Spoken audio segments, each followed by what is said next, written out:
The night Vivian Cross made the cruelest bet of her life. She had no idea the man she wagered against would become the only person who ever truly saw her. Ethan Cole, exhausted, proud, and barely surviving, rejected a billionaire's invitation without hesitation. 3 times she returned. 3 times he said no. But somewhere between arrogance and humility, between desperation and dignity, 2 impossible worlds collided. What started as a game became an obsession. What began as charity transformed into something neither of them could control. This is the story of the wager that should have lasted 5 minutes and the love that demanded a lifetime. If you're watching from anywhere in the world, drop your city in the comments below and hit that like button so I can see how far this story travels. Now, let's begin. The Crystal Heights Country Club didn't just overlook the city, it owned it. From the rooftop terrace where Vivian Cross stood with a champagne flute balanced carelessly between manicured fingers, the skyline stretched like a kingdom she'd inherited without asking. Buildings her grandfather built. Streets her family named. A legacy she wore like expensive jewelry, beautiful, cold, and utterly familiar. "You're bored again," her friend Margot observed, appearing at her elbow with that knowing smirk that came from 15 years of friendship and 0 illusions. Vivian didn't deny it. Terminally. Below them, the charity gala hummed with the predictable rhythm of old money pretending to care about new causes. The same faces, the same conversations, the same men who looked at her and saw dollar signs before they saw a woman. "Then let's make it interesting," Margot said, her eyes glittering with mischief. She nodded toward the service entrance where a man in a maintenance uniform was checking something on his clipboard, his movements efficient and unhurried. "See him?" Vivian followed her gaze. The man was tall, maybe early 30s, with the kind of lean build that came from actual labor rather than personal trainers. Dark hair slightly too long, like he'd missed a haircut appointment or couldn't afford one. There was something in the set of his shoulders, tired but unbowed, that caught her attention before she could stop herself. "What about him?" "I bet you can't get him to say yes to anything," Margot said. "Not a date, not a drink, nothing. You." Vivian Cross, heiress to the Cross fortune, woman who's never heard the word no in her entire privileged life, couldn't get a maintenance worker to give you 5 minutes of his time. Something sharp flickered in Vivian's chest. Pride, maybe. Or the kind of reckless impulse that happened when life felt too safe, too scripted, too suffocatingly predictable. "How much?" 10,000. To his favorite charity if you win. To mine if you lose. Vivian set down her champagne. "You're on." She didn't think about why she accepted, didn't question the casual cruelty of treating a stranger like entertainment. She just moved, descending the terrace stairs with the confidence of someone who'd never been told she didn't belong anywhere. The man, his name tag read Cole, was near the loading area making notes on a tablet.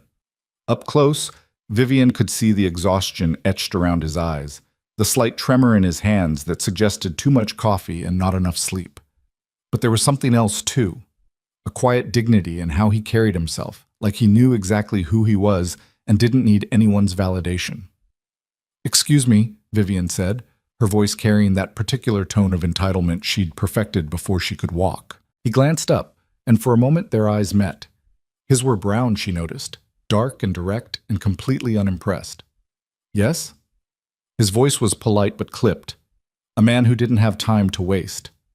"I was wondering if you'd join me for a drink." The words hung in the air between them. Vivian was used to reactions, surprise, eagerness, calculation. She'd seen them all. But Ethan Cole just looked at her with those tired, intelligent eyes and said the one thing she never expected. "No, thank you." Not hostile, not flustered, just no. Vivian blinked. "I'm sorry?" "I appreciate the offer, but I'm working, and I'm not interested." He returned his attention to his tablet, dismissing her as easily as he might dismiss a spam email. Heat rushed to Vivian's face, not embarrassment exactly, but something unfamiliar and uncomfortable. "I don't think you understand." "I understand perfectly." He looked up again, and this time there was something almost pitying in his expression. "You're Vivian Cross. Your family owns half this city. You're beautiful, wealthy, and probably not used to people saying no. But I'm saying it anyway. I'm not interested in whatever this is. This? Vivian's voice sharpened. You don't even know what I'm offering. I know enough. He tucked the tablet under his arm. You saw a guy in a uniform and thought it might be fun to slum it for an evening. Or maybe you're bored and looking for entertainment. Either way, I'm not the person you're looking for. The words hit harder than they should have. Maybe because they were true. Maybe because no one had ever said them out loud before. That's incredibly presumptuous, Vivian said, but her voice lacked its usual certainty. Is it? Ethan's tone remained steady, almost gentle. Look, Ms. Cross, I'm sure you're a lovely person under all that. He gestured vaguely at her designer dress, her diamond earrings, the invisible armor of privilege. But I'm a single father working 2 jobs and taking care of a sick parent. I don't have time for drinks with strangers, no matter how well connected they are. Now, if you'll excuse me, I have 3 more systems to check before my shift ends, and I need to pick up my daughter. He walked away. Actually, walked away. Left her standing there like she was just another person. Ordinary, dismissible, not worth 5 minutes of his time. Vivian stood frozen, watching him disappear around the corner. Somewhere behind her, she could hear Margot's delighted laughter, already collecting on a bet Vivian hadn't realized she'd lost until it was over. But Vivian wasn't thinking about the bet anymore. She was thinking about the way Ethan Cole had looked at her, not with desire or calculation, but with something uncomfortably close to pity, like she was the one who needed help, like her wealth and beauty and power were just different kinds of poverty, like he could see something in her that she'd spent her entire life hiding from everyone, including herself. Ethan Cole didn't think about Vivian Cross again until 3 days later, when she showed up at the community college where he took night classes. He was in the library, surrounded by engineering textbooks he could barely afford and notes written in the margins because new notebooks were a luxury. His daughter Lily was at his mother's apartment, his mother who was dying slowly from cancer, who had maybe 6 months left if they were lucky, who needed care Ethan couldn't afford to pay someone else to provide. The library closed at 10. Ethan had until then to finish an assignment, review for a quiz, and pretend his life wasn't held together with duct tape and desperation. You're a hard man to track down. He looked up. Vivian Cross stood beside his table, looking wildly out of place in a cashmere sweater and designer jeans that probably cost more than his monthly rent. The librarian was staring. 2 students at the next table had their phones out, already documenting the moment for social media. Miss Cross. Ethan kept his voice neutral, even as confusion and irritation warred in his chest. What are you doing here? I wanted to apologize. She sat down without being invited, her movements graceful even in the uncomfortable library chair. You were right. About everything. I was bored and thoughtless, and I treated you like entertainment. I'm sorry. Ethan studied her face, looking for the lie, the angle, the hidden agenda. But she met his gaze steadily, and he saw something unexpected there. Genuine remorse, mixed with a curiosity she was trying poorly to hide. Apology accepted, he said carefully. Was there anything else? I want to start over. Vivian leaned forward slightly. No games, no bets, just conversation. Maybe coffee? Why? The question clearly surprised her. Why? Yes, why? You're Vivian Cross. I'm nobody. You could have coffee with anyone in this city. Powerful people, interesting people, people who could actually do something for you. So why track down a maintenance worker taking night classes to ask him for coffee? Vivian was quiet for a moment. When she spoke, her voice was softer, more honest than he'd heard before. Because you're the first person in years who's treated me like a regular human being. The first person who said no to me without wanting something in return. Because when you looked at me, you saw someone who needed the reality check, not someone to be used or impressed. She paused. And because I haven't been able to stop thinking about what you said, about me being a lovely person under all the stuff. I said you were probably a lovely person. Big difference. A small smile touched her lips. Fair enough. So, coffee? Ethan should have said no. Should have recognized this for what it was. A wealthy woman's passing fascination with something different, something real, something that would lose its appeal the moment reality became inconvenient. But there was something in her eyes, a loneliness that matched his own, a hunger for authenticity in a world that dealt in performance and pretense. "I have exactly 45 minutes before I need to pick up my daughter," he said, finally. "There's a diner 2 blocks from here. Coffee is $2 and refills are free. If you're serious about starting over, that's where I'll be." He gathered his books and stood, leaving Vivian sitting at the table. He didn't look back, didn't wait to see if she'd follow. He'd given her an opening. What she did with it was her choice. The diner was exactly what he'd described: fluorescent lights, vinyl booths, and coffee that tasted like it had been sitting on the burner since morning. Ethan ordered his usual black coffee and opened his textbook, genuinely not expecting Vivian to show. She walked in 12 minutes later. The other customers stared. How could they not? Vivian Cross looked like she'd stepped out of a magazine. Perfect hair, perfect clothes, perfect everything. But she slid into the booth across from Ethan like she belonged there, ordered coffee when the waitress came, and wrapped her hands around the chipped mug like it was fine china.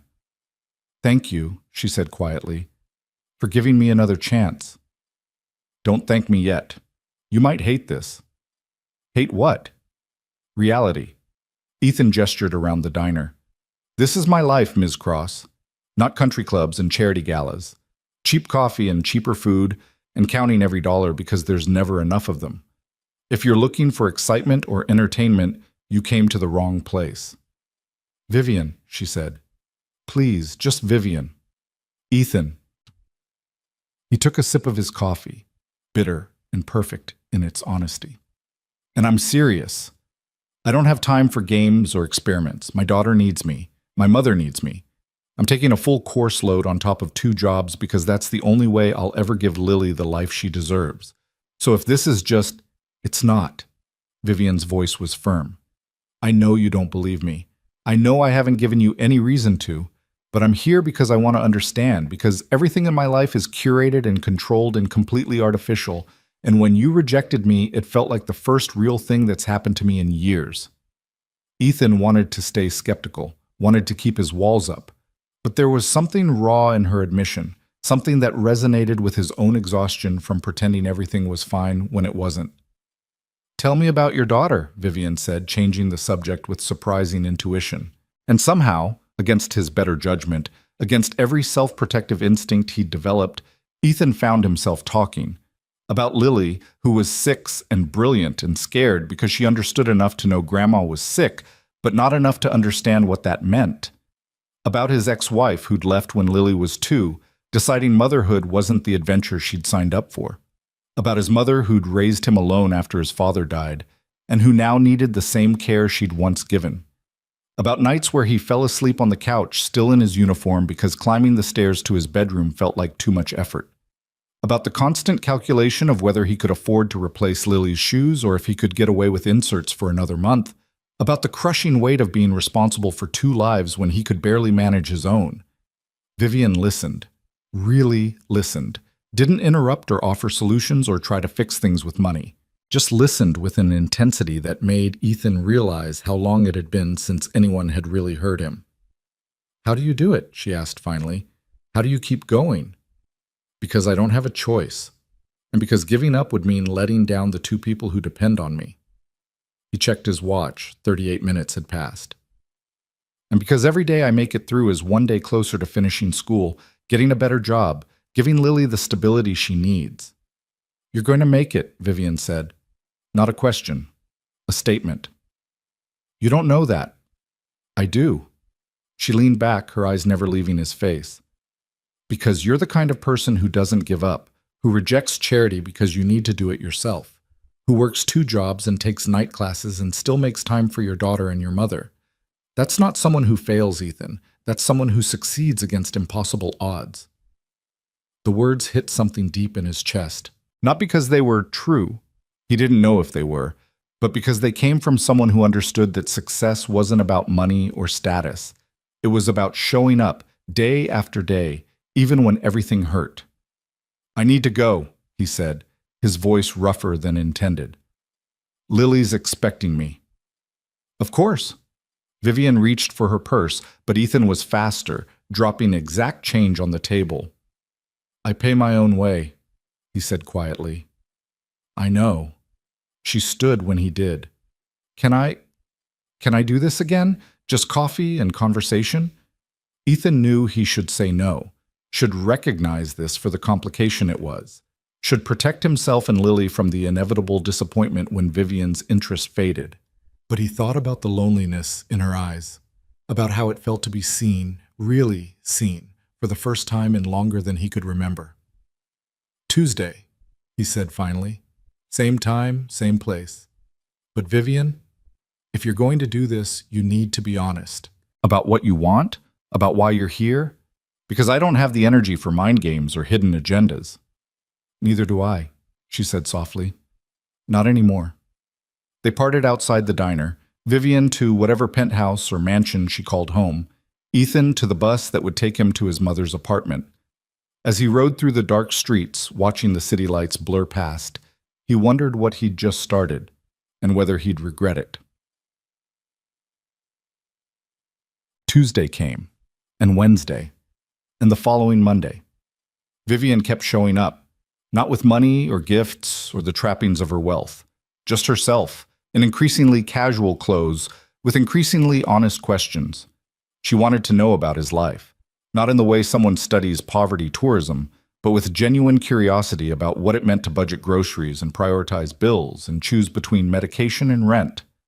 They met at the diner, sometimes for 30 minutes, sometimes for an hour if Ethan's schedule allowed, always over bad coffee and simple conversation.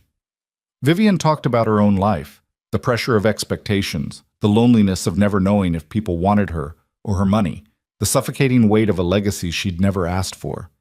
Everyone thinks having money solves everything, she said one evening, 3 weeks into their strange friendship.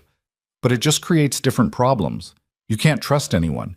Every relationship is a transaction. Every conversation is calculated. I have 100 people who call me friend and not one of them knows the first real thing about me. That sounds exhausting, Ethan said, and meant it. It is. Vivian wrapped her hands around her coffee mug. She'd started ordering it black like his, had stopped wincing at the bitterness. You asked me once why I kept coming back. The truth is, this is the only place I feel like a person instead of a portfolio. The honesty disarmed him, made him lower his guard just a little more. He introduced her to Lily. Not intentionally. It happened by accident one Thursday when his mother had a bad night and Ethan had to bring Lily to the library with him. He was prepared to cancel, to text Vivian and reschedule. But when she arrived at the diner and found it closed, she called him. I can come to you, she offered, if that's okay. It should have been a terrible idea. But Lily was coloring at a nearby table, content in her own world, and Ethan was drowning in an assignment he couldn't focus on. So he gave Vivian the address. She arrived 20 minutes later, still in business clothes from whatever meeting she'd left. But she didn't hesitate. Didn't look around the shabby library with judgment or pity. She just sat down across from Ethan and pulled out her own laptop. What are you working on? She asked. Thermodynamics. I'm stuck on this heat transfer problem. I minored in physics, Vivian said casually. Can I see? For the next 40 minutes, they worked together. Vivian explained concepts Ethan had been struggling with, her explanations clear and patient. She just started walking him through a particularly complex equation when a small voice interrupted. Daddy, I finished my picture. Ethan looked up to find Lily standing beside their table, clutching a piece of paper covered in crayon flowers. Her dark eyes, so like his own, studied Vivian with the frank curiosity of childhood. This is Lily, Ethan said, his voice soft with pride and protectiveness. Lily, this is my friend Vivian. Hi, Lily, Vivian said, her tone changing completely. Gone was the sophisticated heiress. In her place was someone gentle and genuine. Those are beautiful flowers. They're for Grandma, Lily explained, to make her feel better. She's sick. I know, sweetheart. Ethan pulled his daughter close, pressing a kiss to her hair. I bet she'll love them. Lily studied Vivian for another moment, then made a decision only 6-year-olds can make with such certainty. She climbed onto the chair next to Vivian and began explaining each flower in elaborate detail. This one was pink because pink made Grandma smile. That one was purple because it was pretty. The yellow ones were sunshine because sunshine made everything better. Vivian listened to every word like Lily was presenting a dissertation. Asked questions, admired specific details, treated a child's crayon drawing with the same seriousness she probably gave to million-dollar business proposals. Ethan watched them, something tight and complicated unfolding in his chest.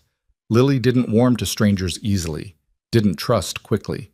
But she was leaning against Vivian's arm now, showing her the coloring book Ethan had bought at the dollar store, chattering about her favorite colors and her teacher and the story they'd read in class. And Vivian, wealthy, sophisticated, untouchable Vivian Cross, looked happier than Ethan had ever seen her. "You're good with her," he said later, after Lily had returned to her coloring. "She's wonderful," Vivian replied, her voice thick with something that sounded like longing. "You're raising an incredible little girl, Ethan." "I'm trying." He closed his textbook, the assignment forgotten. "Most days I feel like I'm failing, like I'm not enough, can't give her enough, can't be enough." "That's what makes you a good father." Vivian met his eyes. "Bad parents don't worry about being enough. They just assume they are." The conversation shifted then, became deeper, more personal. Vivian talked about her own childhood, wealthy but empty, privileged but lonely, parents who provided everything except presence, a life curated for social media and shareholder reports. "I used to think I wanted children," she admitted quietly. "But then I realized I wouldn't know how to be a mother, wouldn't know how to give them what I never had." "You'd figure it out," Ethan said, "the same way every parent does, by showing up and trying and loving them even when you mess up." "Is that what you do?" "Every day." He smiled, tired but real. "Sometimes successfully, sometimes not. But I keep showing up." They stayed until the library closed. Ethan packed up Lily's coloring supplies while Vivian helped gather his books. As they walked to this parking lot, Ethan toward the bus stop, Vivian toward her car, Lily reached up and took Vivian's hand. "Will you come color with me again?" she asked. Vivian looked at Ethan, silently asking permission. He should have said no, should have protected Lily from getting attached to someone who would inevitably leave when reality stopped being interesting. But he thought about the way Vivian had listened to his daughter, about the genuine joy in her eyes, about how Lily was smiling for the first time since learning Grandma was sick. "If Vivian wants to," he said carefully. "I'd love to," Vivian replied, squeezing Lily's hand gently. "If your dad says it's okay." Lily beamed. Didn't let go of Vivian's hand until they reached the bus stop, where she finally released it to climb onto Ethan's hip, tired from the long evening. "Thank you," Ethan said to Vivian, "for tonight, for being kind to her." "Thank you for letting me be part of this," Vivian replied, "for trusting me with something precious." Their eyes met in the dim parking lot light, and Ethan felt something shift between them. Something that went beyond friendship, beyond their different worlds. Something dangerous and inevitable and terrifying. He turned away before he could examine it too closely. On the bus ride home, Lily fell asleep against his shoulder, and Ethan stared out the window at the passing city. Somewhere in one of those lit windows, Vivian was probably going home to her empty penthouse, her curated life, her carefully constructed existence. And he was going home to his mother's small apartment, where he'd sleep on the couch and wake up at 5 to start another impossible day. They lived in different worlds. Always had. Always would. But for a few hours in a shabby library over cheap coffee and crayon drawings, those worlds had touched. And Ethan couldn't shake the feeling that nothing would ever be quite the same. The second rejection came on a rainy Thursday, 6 weeks after that evening in the library. Ethan's mother had taken a turn for the worse. Not the final decline, not yet, but bad enough that she needed hospitalization. Bad enough that the bills were piling up faster than Ethan could count them. Bad enough that he'd missed 3 days of work and 2 classes and was drowning in a panic so profound he couldn't breathe around it. He was at the hospital when Vivian found him, slumped in a waiting room chair at 2 in the morning, still in his maintenance uniform because he'd come straight from his shift. His eyes were closed, but he wasn't sleeping, couldn't sleep, could only sit there and calculate numbers that didn't add up no matter how many times he rearranged them. "Ethan." He opened his eyes. Vivian stood in front of him, impossibly put together even at this hour, her face tight with concern. "How did you know I was here?" His voice came out rough, exhausted. "Lily told me. I stopped by the diner when you didn't show up, and she was there with your neighbor. Vivian sat down beside him, close but not touching. How is your mother? Stable. For now. He scrubbed his hands over his face. They're keeping her for observation, running tests, adding more bills I can't pay to the stack I'm already drowning in. Ethan, don't. He cut her off, knowing where this was going. Please don't. I haven't said anything yet. You don't have to. I can see it in your eyes. You want to help. You want to write a check and make this go away. And I won't let you do that. Vivian was quiet for a long moment. When she spoke, her voice was carefully neutral. Why not? Because it changes everything. Ethan finally looked at her, really looked at her, and saw the hurt in her eyes. But he couldn't stop, couldn't let kindness become obligation. Right now we're equals. Different circumstances, sure, but equals. Friends. The moment you start paying my bills, that ends. I become your charity case, your project, the guy you rescued because you felt sorry for him. That's not how I see you. Maybe not now, but eventually, it would be. Eventually you'd look at me and see someone who owes you, someone who couldn't make it without your help. And I'd look at myself the same way. He leaned back, staring at the fluorescent lights overhead. I've spent my entire life trying to be enough, Vivian, trying to prove I could handle things on my own. If I let you solve my problems with money, what does that say about me? What does that say about everything I've been working for? It says you're human, that you're allowed to accept help when you need it. There's a difference between help and rescue, between someone offering support and someone solving all your problems because they can afford to. Ethan's jaw tightened. My pride might be all I have left, but it's mine. And I'm not giving it up, not even for you. The words hung between them, heavy with everything unsaid. Vivian stood abruptly, her movements sharp with frustration. So what? You're just going to suffer because accepting help would hurt your pride? You're going to let your mother worry about bills instead of focusing on getting better? You're going to work yourself into the ground because asking for support would make you feel weak? If that's what it takes to stay whole, yes. Ethan stood too, facing her. You think I want this? You think I enjoy watching my mother suffer while I calculate which bills to pay and which to let slide? You think I like being so tired I can barely think straight? I hate it, Vivian, but I hate the alternative more. What alternative? Being cared for, being supported, having someone in your corner who wants to make your life easier? Being owned. The word came out harsh, final. Because that's what it would be. Maybe not intentionally, maybe not obviously. But every time I made a decision, I'd wonder if I was doing it because I wanted to or because I felt obligated. Every disagreement we had, I'd know in the back of my mind that you held all the power, that you could take it all away if I displeased you. I would never... You say that now, but money changes things, power changes things. You can't promise me it wouldn't change us. Vivian's eyes glistened, but she blinked the tears back. So what are you saying? That we can't be friends anymore? That I should just walk away and pretend I don't care that you're drowning? I'm saying that if this, he gestured between them, is going to be real, it has to be between equals. I need to know that you're here because you want to be, not because you feel responsible for me.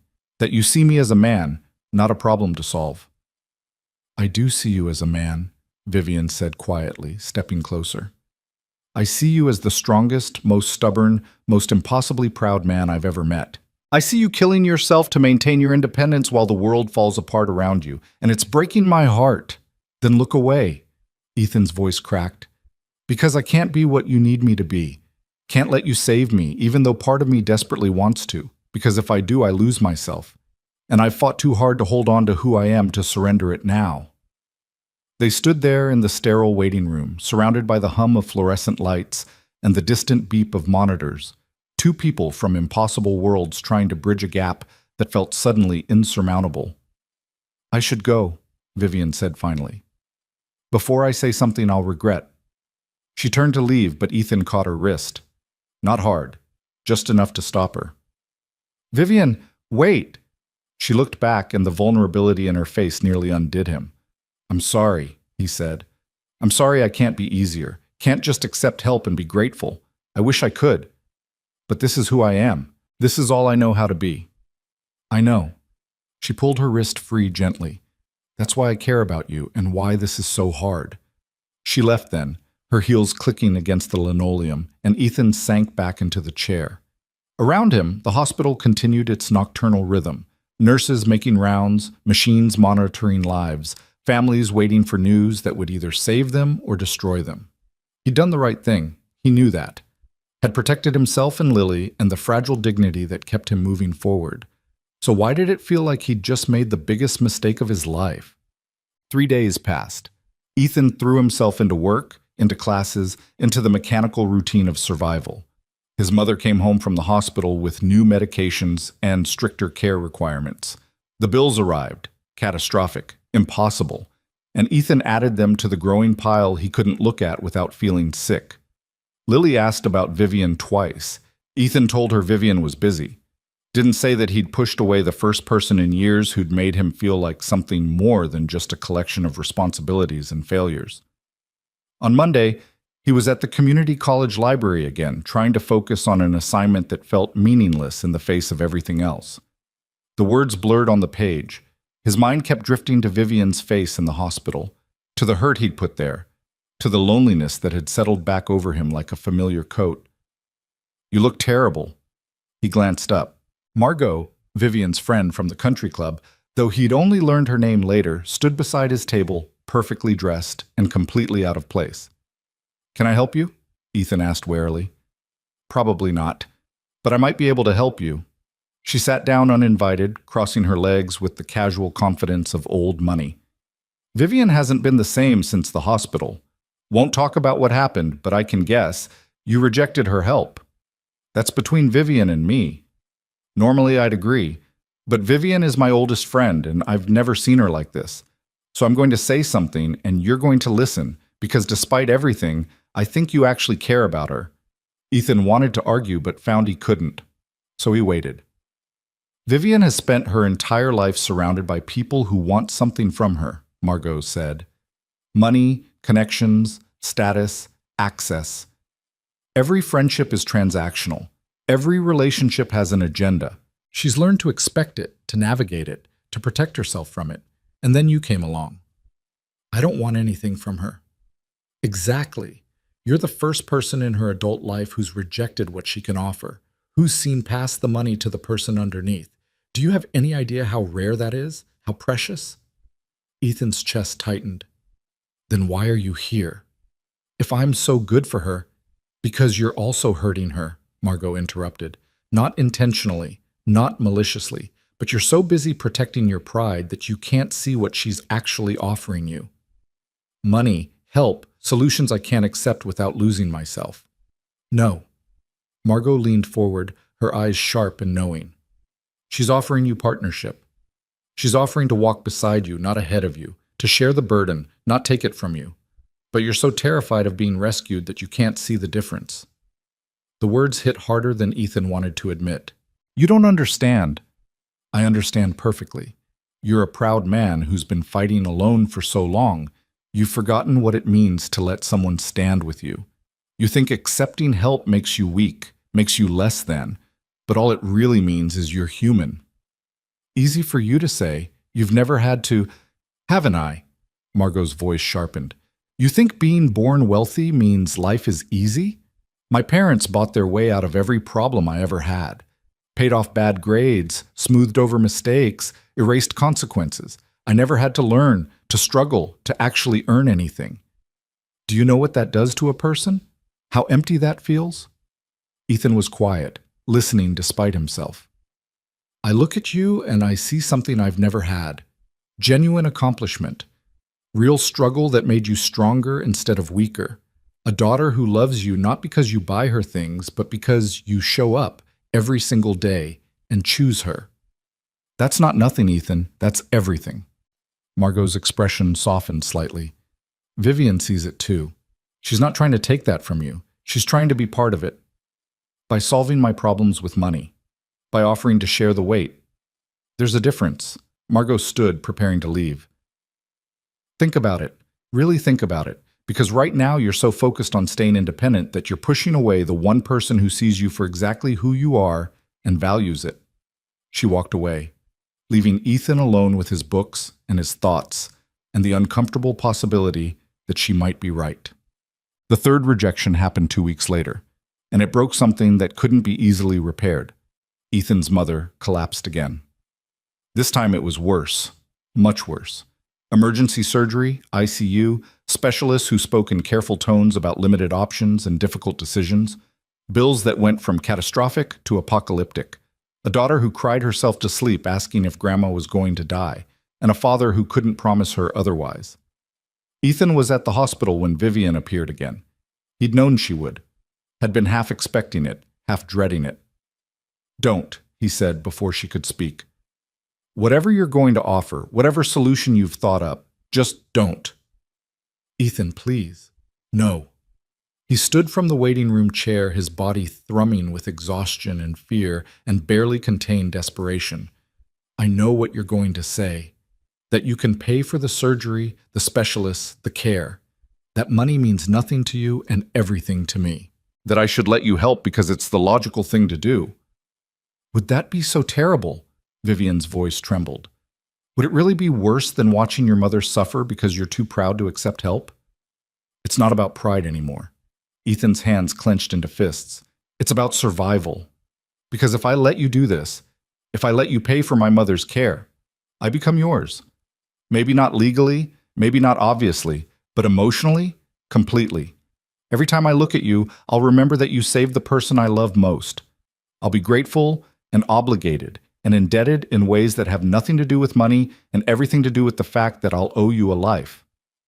I don't want you to owe me anything. Doesn't matter what you want. That's how it would feel. That's how it would be." His voice broke. And eventually, that gratitude would curdle into something else. Resentment, maybe. Or dependence. Or the slow erosion of everything I've built myself into. So what's your alternative?" Vivian stepped closer, her eyes blazing with frustration and something that looked dangerously close to love. "What's your plan, Ethan? Work yourself to death? Let your mother die because accepting help would hurt your feelings? Orphan your daughter because you're too stubborn to admit you can't do this alone?" "I'll figure it out." But the words sounded hollow even to him. "I always do." "No, you won't. Not this time. This is too big, too expensive, too much for anyone to handle alone. And you know it. You're just too scared to admit it." "Scared?" The word sparked something hot and defensive in Ethan's chest. "You think I'm scared?" "Terrified." Vivian's voice softened, became almost gentle. "Of needing someone, of being vulnerable, of letting someone see you when you're not strong and capable and completely in control. You're so busy being the man who doesn't need anything that you can't see what you're giving up." "And what's that?" "Me." The word hung between them, simple and devastating. "Us. Whatever this could have been if you'd just let me in." Ethan felt something crack in his chest. "Vivian, I'm in love with you." She said it simply, directly, like she was stating a fact rather than upending his world. "I didn't mean to be, didn't plan it, but somewhere between bad coffee and library conversations and watching you be the best father I've ever seen, I fell, completely, irrevocably." The waiting room seemed to contract around them. Ethan couldn't breathe, couldn't think, couldn't process what she'd just said. "I know you feel something too," Vivian continued, her voice steady even as tears tracked down her face. "I see it in how you look at me, in how you let me into Lily's life, in how hard you're fighting right now to push me away. You're scared of what it means, scared of losing yourself, but Ethan, you're losing yourself anyway, just in a different way." "Stop." His voice came out ragged. "Please stop."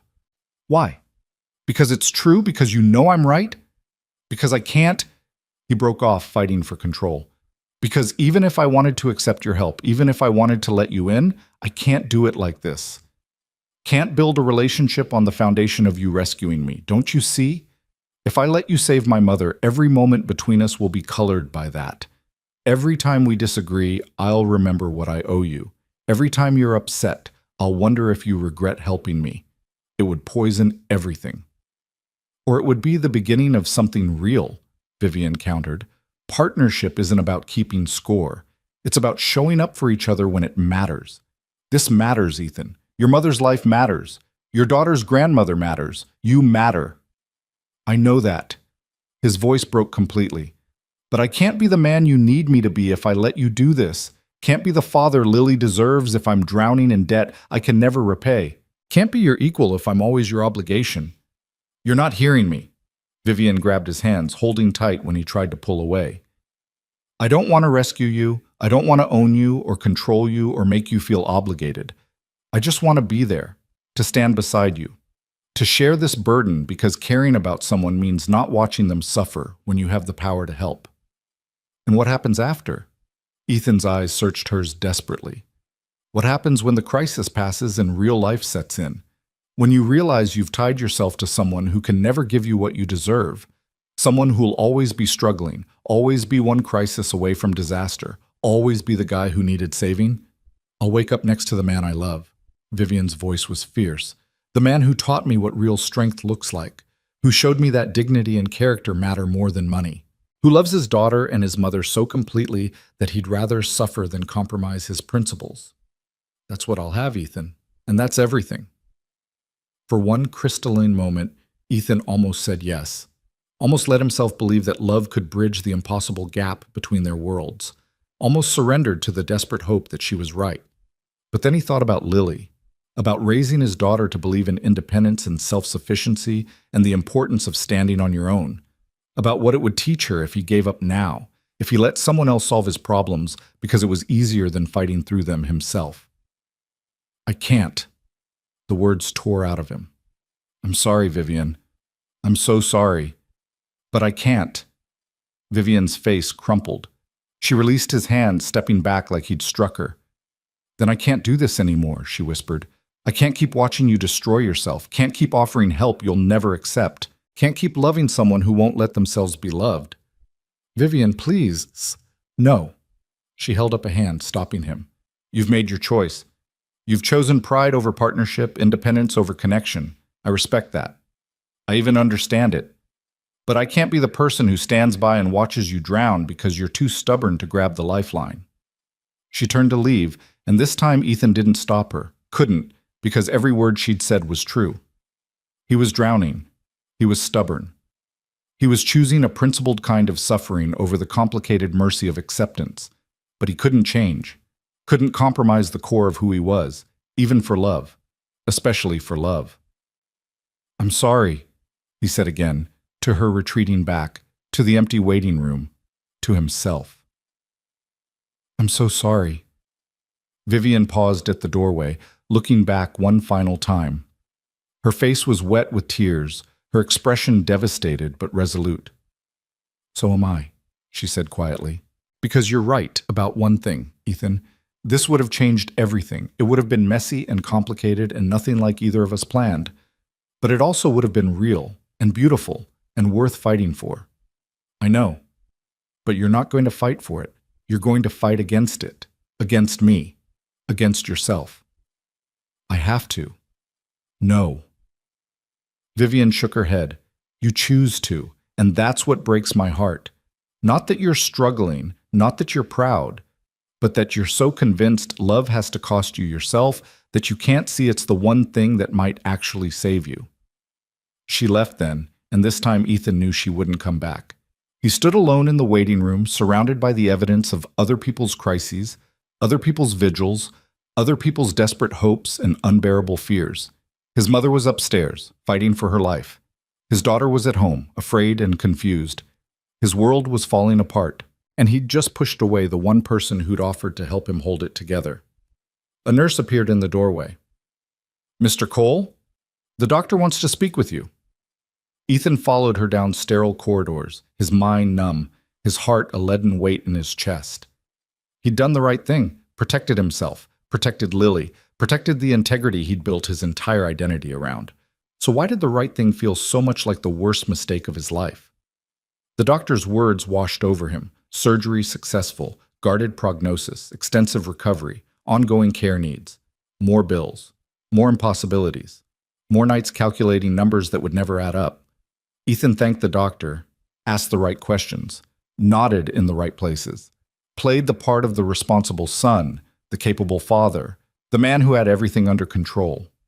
Inside, he was screaming. He went to see his mother after, found her sleeping peacefully in her hospital bed, monitors beeping their steady reassurance. She looked small and fragile, this woman who'd raised him alone, who'd sacrificed everything for his future. He took her hand carefully, mindful of the IV. "I'm doing the right thing," he whispered to her unconscious form. "Aren't I? Standing on my own, not taking handouts, being the son you raised me to be." His mother didn't answer, couldn't, just kept breathing steadily while machines tracked her vitals and chemicals dripped into her veins and bills accumulated that Ethan had no idea how to pay. He stayed until visiting hours ended, until a kind nurse gently suggested he go home and rest. He took the bus back to his apartment, his mind replaying every word of his conversation with Vivian, examining it from every angle, searching for the moment he could have chosen differently. Finding none. Lily was asleep on the couch when he arrived, the neighbor watching TV on mute. Ethan paid her what he could afford, thanked her, locked the door behind her. He picked up his daughter, carrying her to her bed, tucking her in with practiced care. She stirred as he kissed her forehead. "Daddy?" "I'm here, sweetheart." "Is Grandma better?" "She's getting there. The doctors are taking good care of her." "Did Vivian help?" The question, innocent and devastating. Ethan's throat closed. "No, baby. Vivian didn't help." "Why not? She's nice. She likes us." "I know she is. I know she does." Then why? How could he explain to a 6-year-old what he barely understood himself? How could he make her understand that sometimes doing the right thing meant turning away from kindness? That sometimes strength meant standing alone even when every part of you wanted to fall into someone else's arms? It's complicated, Lily. Adults always say that when they don't want to tell the truth. Smart girl. Too smart. Sometimes accepting help means giving up parts of yourself, Ethan tried. And some parts are too important to give away. But you always tell me it's okay to ask for help, that nobody can do everything alone. The contradiction hung in the air between them, impossible to reconcile. Ethan pulled his daughter close, breathing in her shampoo, her innocence, her absolute faith that he had all the answers. "You're right," he admitted. "I do say that. And it's true." "Then why won't you ask Vivian?" "Because she's not just anyone, sweetheart, and some help comes with costs I can't afford to pay." Lily was quiet for a moment, her small hand finding his. "I miss her, Daddy." "She made you smile." The words broke something in Ethan's chest. He hadn't realized Lily had noticed. Hadn't understood how much his daughter had invested in those library meetings, those coffee conversations, those brief moments when he'd allowed himself to be something other than just a father and son and survivor. "I miss her too," he whispered. "Then why did you make her go away?" "Because sometimes loving someone means letting them go, especially when you can't be what they need." "That's stupid." Despite everything, Ethan almost laughed. "Yeah, baby, it really is." He stayed with Lily until she fell back asleep, her hand still clutching his, her breathing evening out into the deep rhythm of childhood rest. Then he returned to the living room, to the stack of bills on the coffee table, to the impossible calculations that defined his life. He worked through the night, calling in favors, researching payment plans, exploring options he'd previously rejected. By dawn, he had a plan. Not a good plan. Not a plan that would be easy or comfortable or anything close to sustainable, but a plan. He would take a third job, would defer more of his classes, would apply for every assistance program that existed, swallowing his pride long enough to fill out the forms, would sell everything that wasn't essential, would move to a cheaper apartment, would do whatever it took to keep his mother alive and his daughter cared for and his dignity intact. It would be brutal. Would probably kill him slowly, wearing him down day by day until there was nothing left. But it would be his choice, his effort, his achievement if he made it through. He didn't let himself think about Vivian, about what he'd lost, about the look on her face when she'd said she loved him and he'd said no anyway. The sun rose on another impossible day, and Ethan Cole stood to meet it, alone, exhausted, but still standing, still himself. And for now, that would have to be enough. That resolve lasted exactly 17 days. 17 days of functioning on 3 hours of sleep. 17 days of juggling 3 jobs that left him stumbling through life like a ghost. 17 days of watching his daughter's worried face across the breakfast table, too young to understand but old enough to know something was deeply wrong. 17 days of his mother asking questions he couldn't answer about bills and treatment and whether they'd lose everything. 17 days of not thinking about Vivian, which meant thinking about her constantly. On the 18th day, Ethan's body made the decision his mind refused to. He collapsed at work, just dropped in the middle of checking a cooling system, his vision tunneling to black, his legs simply giving out beneath him. He woke up in an employee break room with his supervisor standing over him and a bottle of water being pressed into his hands. "Cole, you look like death," Marcus said bluntly. The older man had worked maintenance for 30 years and didn't believe in sugarcoating. "When's the last time you slept? And I mean really slept, not that thing you do where you close your eyes for an hour between shifts." "I'm fine." Ethan tried to sit up, but the room spun violently. "Just need a minute." "You need a month, maybe 6. Marcus crouched down, his weathered face serious. "Listen to me. I've seen guys try to do what you're doing, work themselves into the ground because they've got no other choice. You know what happens to them?" Ethan didn't answer. "They break. Bodies break, minds break, families break. And then they've got nothing left to fight with." Marcus's voice softened slightly. "Whatever you're running from, whatever you're trying to prove, it's not worth dying for. My mother is worth dying for. My daughter is worth dying for." "Yeah, but they need you alive, not martyred." Marcus stood, offering a hand to help Ethan up. "Take the rest of the day. Hell, take the rest of the week. Figure out what you're going to do before you kill yourself trying to be a hero." Ethan wanted to argue, wanted to insist he was fine, could handle it, didn't need time off he couldn't afford. But his body betrayed him, hands shaking, vision still spotty, exhaustion so profound it felt like drowning on dry land. "One day," he conceded. "I'll take one day." Marcus looked like he wanted to argue, but apparently decided small victories were better than none. "One day. And Cole? Consider asking for help. Pride's a poor substitute for a coffin." The words followed Ethan home on the bus, through picking up Lily from school, through making dinner he was too tired to eat. His daughter watched him with those dark, knowing eyes that saw too much. "You don't look good, Daddy." "Just tired, sweetheart." "You're always tired." She pushed her food around her plate. "Sarah's dad says you're going to make yourself sick, that you should let people help you." Ethan's hands tightened on his fork. Sarah was the neighbor's daughter, which meant the neighbor had been talking, which meant his struggles were becoming visible, public, the kind of thing people discussed in concerned whispers. Sarah's dad doesn't know what he's talking about. He said Vivian would help if you asked, that she cares about us. The name landed like a punch. Ethan hadn't heard it spoken aloud in weeks, had been carefully avoiding any mention, any thought, any acknowledgement of what he'd walked away from. "Vivian and I aren't friends anymore, Lily." "Why not?" "Because I made a choice, and sometimes choices have consequences."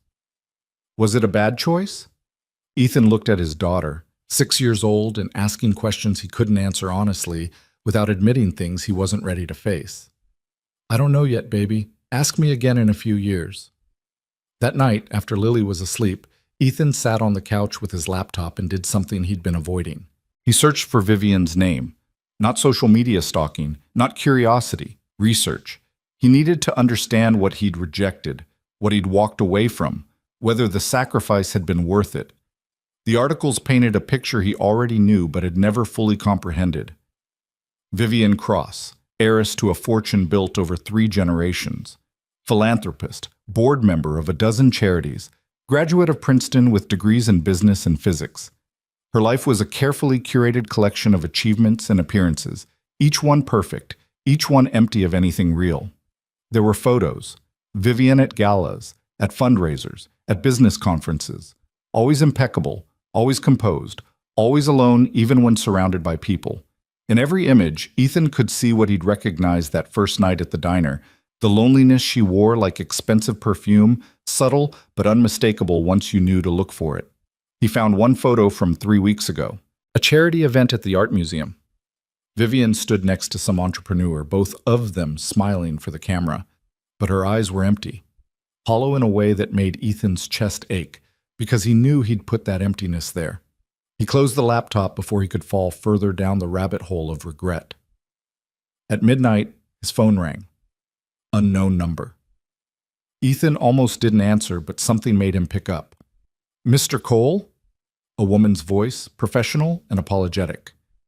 This is Memorial Hospital. Your mother is asking for you. There's been a complication. The world tilted. Ethan was already moving, already grabbing his keys, already calculating how fast he could get there and what he'd do with Lily, and whether this was the call he'd been dreading since the day his mother got sick. He woke the neighbor, apologized for the hour, practically threw money at her before she could protest, scooped up a sleeping Lily, and delivered her into safe hands. Then he drove, too fast, too reckless, too desperate to care about traffic laws or consequences. The hospital was a blur of fluorescent lights and concerned faces. A doctor intercepted him before he could reach his mother's room, and Ethan knew from the expression alone that it was bad. Your mother's organs are starting to fail, the doctor said gently. The cancer has progressed faster than we anticipated. We can try aggressive intervention, but it's expensive and the chances of success are, do it. Ethan didn't let him finish. Whatever it costs, whatever it takes. Do it. Mr. Cole, I need you to understand the financial implications. We're talking about treatments that could run into hundreds of thousands of dollars. Without insurance that covers experimental procedures, I said do it. His voice came out harder than intended. Figure out the money later. Save her now. The doctor looked sympathetic but immovable. I wish it worked that way. But the hospital requires a deposit for treatments of this magnitude, at least $50,000 before we can proceed. $50,000. Ethan's entire yearly income, more money than he'd ever had at one time, an impossibility presented as a requirement. How long do I have? To raise the deposit? 48 hours. Maybe less if her condition deteriorates. 48 hours to find $50,000. 48 hours to perform a miracle. 48 hours before his mother died because he couldn't afford to keep her alive. Ethan stood in the hospital corridor, the walls closing in, the floor dropping away beneath him. Every job he'd worked, every class he'd taken, every sacrifice he'd made, all of it meaningless in the face of this simple, brutal equation. Money equals life. No money equals death. Can I see her? His voice came out broken. Of course. His mother looked smaller than ever in the hospital bed, her skin gray, her breathing labored. But when Ethan entered, she opened her eyes and managed a weak smile. Hey, baby. Mom. He took her hand, careful of the IV lines. Don't talk. Save your strength. For what? More lying here? She coughed, a wet, rattling sound that terrified him. The doctor told me about the treatment. We'll figure it out. I'll find the money somehow. Ethan, no. Her grip on his hand tightened with surprising strength. I'm tired. I'm ready. You don't have to. Don't. The word came out sharp. Don't you dare give up. Don't you dare tell me to let you go because I can't afford to keep you alive. That's not how this works. Sweetheart, sometimes loving someone means knowing when to stop fighting. And sometimes it means fighting until there's nothing left to fight with. Tears burned his eyes. You raised me alone, worked 3 jobs to keep me fed and clothed and in school, sacrificed everything so I could have a future. You think I'm going to give up on you now? You think I'm going to let you die because of money? You have Lily to think about. Your future. You can't throw everything away. You're not everything. You're my mother. And I will find a way. She studied his face, and he saw the moment she understood he meant it, that he would destroy himself trying to save her, would burn his entire life down if it meant giving her one more day. There is someone who would help, she said quietly. If you asked. Ethan closed his eyes. Mom, the neighbor told me about her, about Vivian, about how you sent her away. His mother's voice was gentle but firm, about how you're too proud to accept help from someone who cares about you. It's not that simple. It never is. But baby, pride is a luxury we can't afford. Not anymore. If I go to her, if I ask for this, it changes everything. I become the guy who needed rescuing, the guy who couldn't make it on his own. You become the guy who loved his mother enough to swallow his pride. She coughed again, harder this time. Ethan, I don't want to be the reason you lose someone who makes you happy. I've seen how you've been these past weeks, seen the light go out of your eyes. That's not living, baby. That's just surviving. Surviving is all I know how to do. Then maybe it's time to learn something new. His mother's eyes were steady, clear, despite her failing body. I'm proud of you, so proud. But sometimes the strongest thing you can do is admit you need help, that you can't do it alone. What if she says no? What if I destroyed it too completely? What if she says yes? His mother squeezed his hand. What if this is your chance to have something real, something that doesn't have to be earned or fought for or proved? What if the thing you're most afraid of is actually the thing you need most? The words settled over Ethan like a weight. He wanted to argue, to defend his choices, to maintain the walls he'd built around his heart. But sitting there with his dying mother, watching her fight for every breath while he fought for his pride, the absurdity of it became suddenly, unbearably clear. I don't know if I can do it, he whispered. Don't know if I can ask. Then don't ask. Go to her and tell her the truth, that you're scared and desperate and completely out of options, that you need help and you hate needing it, but you're asking anyway. That's not weakness, Ethan. That's courage. He stayed with his mother until she fell asleep, her words echoing in his head. Then he walked out of the hospital into the cold night air and stood in the parking lot, trying to decide if he had the strength to do what needed to be done. His phone was in his hand before he consciously decided to call. But when Vivian's number appeared on the screen, his finger hovered over the call button, paralyzed by fear and pride and the devastating possibility of rejection. What if she'd moved on?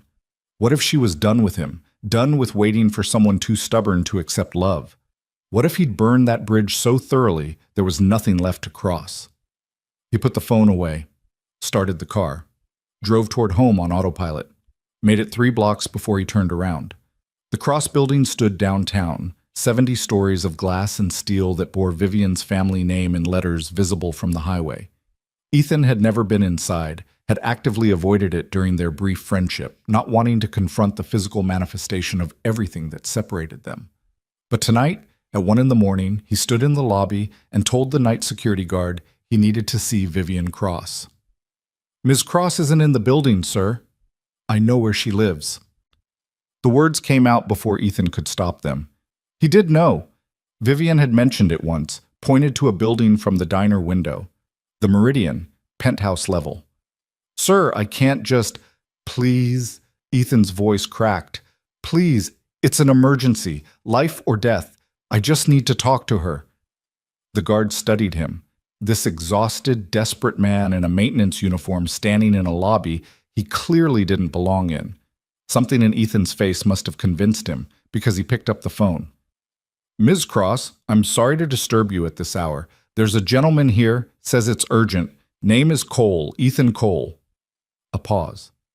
Ethan's heart hammered against his ribs. Yes, ma'am, I'll send him up. The guard hung up, gave Ethan a key card for the elevator. Penthouse level, don't make me regret this. I won't, thank you. The elevator ride felt eternal. Ethan watched the floor numbers climb, each one bringing him closer to a conversation he had no idea how to have. What do you say to someone you pushed away? How do you ask for help from someone you told you'd never accept it from? The penthouse doors opened directly into Vivian's apartment. Ethan stepped out into a space that was beautiful and cold and so perfectly curated it felt like a museum. Floor-to-ceiling windows overlooked the city, expensive furniture arranged with mathematical precision. Art on the walls that probably cost more than Ethan would make in a lifetime. And standing in the middle of it all, wrapped in a silk robe with her hair down and her face bare of makeup, was Vivian. She looked different without her armor. Younger, more vulnerable, achingly beautiful in a way that had nothing to do with designer clothes or practiced composure. Ethan. His name came out soft, uncertain. What are you doing here? He opened his mouth to speak, but the words wouldn't come. All his rehearsed speeches, all his careful reasoning, all his desperate justifications, they died in his throat. leaving only the raw truth. I need help. The admission tore out of him. My mother is dying. They need $50,000 in 48 hours or they won't treat her. I've tried everything, every option, every possibility, every avenue I could think of, and I'm out of ideas, out of time, out of everything except desperation. Vivian's face didn't change, but something shifted in her eyes. And you came to me. I didn't want to. Wanted to find another way. Any other way. Wanted to keep my pride intact, keep my independence, keep pretending I could handle this alone. His voice broke completely. But I can't. I can't do this. Can't save her by myself. Can't be strong enough or work hard enough or sacrifice enough to change the reality that money equals life, and I don't have any. Ethan, I know what I said. I know how I hurt you. I know I have no right to be here, no right to ask, no right to expect anything from you after how I treated you. Tears were streaming down his face now, hot and unchecked. But I'm asking anyway, not because I think I deserve it, not because I have anything to offer in return, but because my mother is dying and my daughter is going to lose her grandmother, and I will do anything, become anything, compromise any principle if it means saving her. The silence that followed felt infinite. Vivian stood perfectly still, her face unreadable, and Ethan realized with crushing clarity that he'd gambled everything on this moment and might lose anyway. Please, he whispered, I'm begging you. I'll pay you back somehow. It might take years, might take my whole life, but I'll find a way. I'll sign whatever contracts you want, agree to whatever terms. Stop! Vivian's voice cut through his desperation. She crossed the distance between them in 3 strides, and before Ethan could process what was happening, she pulled him into her arms. He broke then, completely, catastrophically. Collapsed into her embrace and sobbed like he hadn't sobbed since he was a child. Great heaving sobs that shook his entire body, that released weeks of terror and exhaustion and barely contained panic. Vivian held him through it all, didn't try to quiet him or comfort him with empty platitudes, just held him while he fell apart, one hand stroking his hair, her own tears falling silent into his shoulder. When he finally quieted, when the sobs diminished to ragged breathing, she pulled back just enough to look at his face. You don't have to beg, she said softly. You never had to beg. I would have helped the moment you asked, would help now without conditions or contracts or expectations of repayment. Vivian, I can't just take... Yes, you can. Because that's what people who love each other do. They help. They support. They show up when it matters most. Her hands framed his face, gentle and steady. And I still love you, Ethan. Even after everything. Even after you pushed me away. Even after weeks of silence. I love you. How? The word came out broken. How can you still love me after what I did? Because I understand why you did it. Because I see the man underneath the pride and the fear. Because loving you means accepting all of you, even the parts that are stubborn and impossible and convinced that needing help makes you weak. It does make me weak. No. Vivian's voice was firm. It makes you human. And it makes you mine, if you'll let yourself be. Ethan searched her face, looking for the catch, the angle, the hidden price tag. But all he saw was love, uncomplicated, unconditional, offered freely without expectation of return. I'm terrified, he admitted, terrified of what this means, of losing myself, of becoming dependent, of failing you. I know. I'm terrified too, of not being enough, of you resenting me eventually, of this all falling apart. Vivian smiled through her tears. But I'd rather be terrified together than safe and alone. Something shifted in Ethan's chest. A wall he'd been maintaining since childhood, since his father died and his mother struggled and he learned that survival meant self-sufficiency, began to crack. I don't know how to do this, he whispered. Don't know how to let someone carry part of the weight. Then we'll figure it out together. Set boundaries. Build something that works for both of us. Something that doesn't require you to give up who you are, but doesn't require you to do everything alone. What if I mess it up? What if my pride gets in the way again? Then we'll fight about it. We'll argue and disagree and work through it like actual partners instead of you making all the decisions unilaterally. Vivian's thumb traced his cheekbone. I don't need you to be perfect, Ethan. I just need you to stay. To try. To let me love you even when it's hard. The words broke the last of his resistance. Ethan pulled Vivian close, buried his face in her neck, and let himself feel everything he'd been suppressing. The fear, the relief, the overwhelming gratitude. The love he'd been denying because admitting it meant admitting he needed her. I love you, he said into her hair.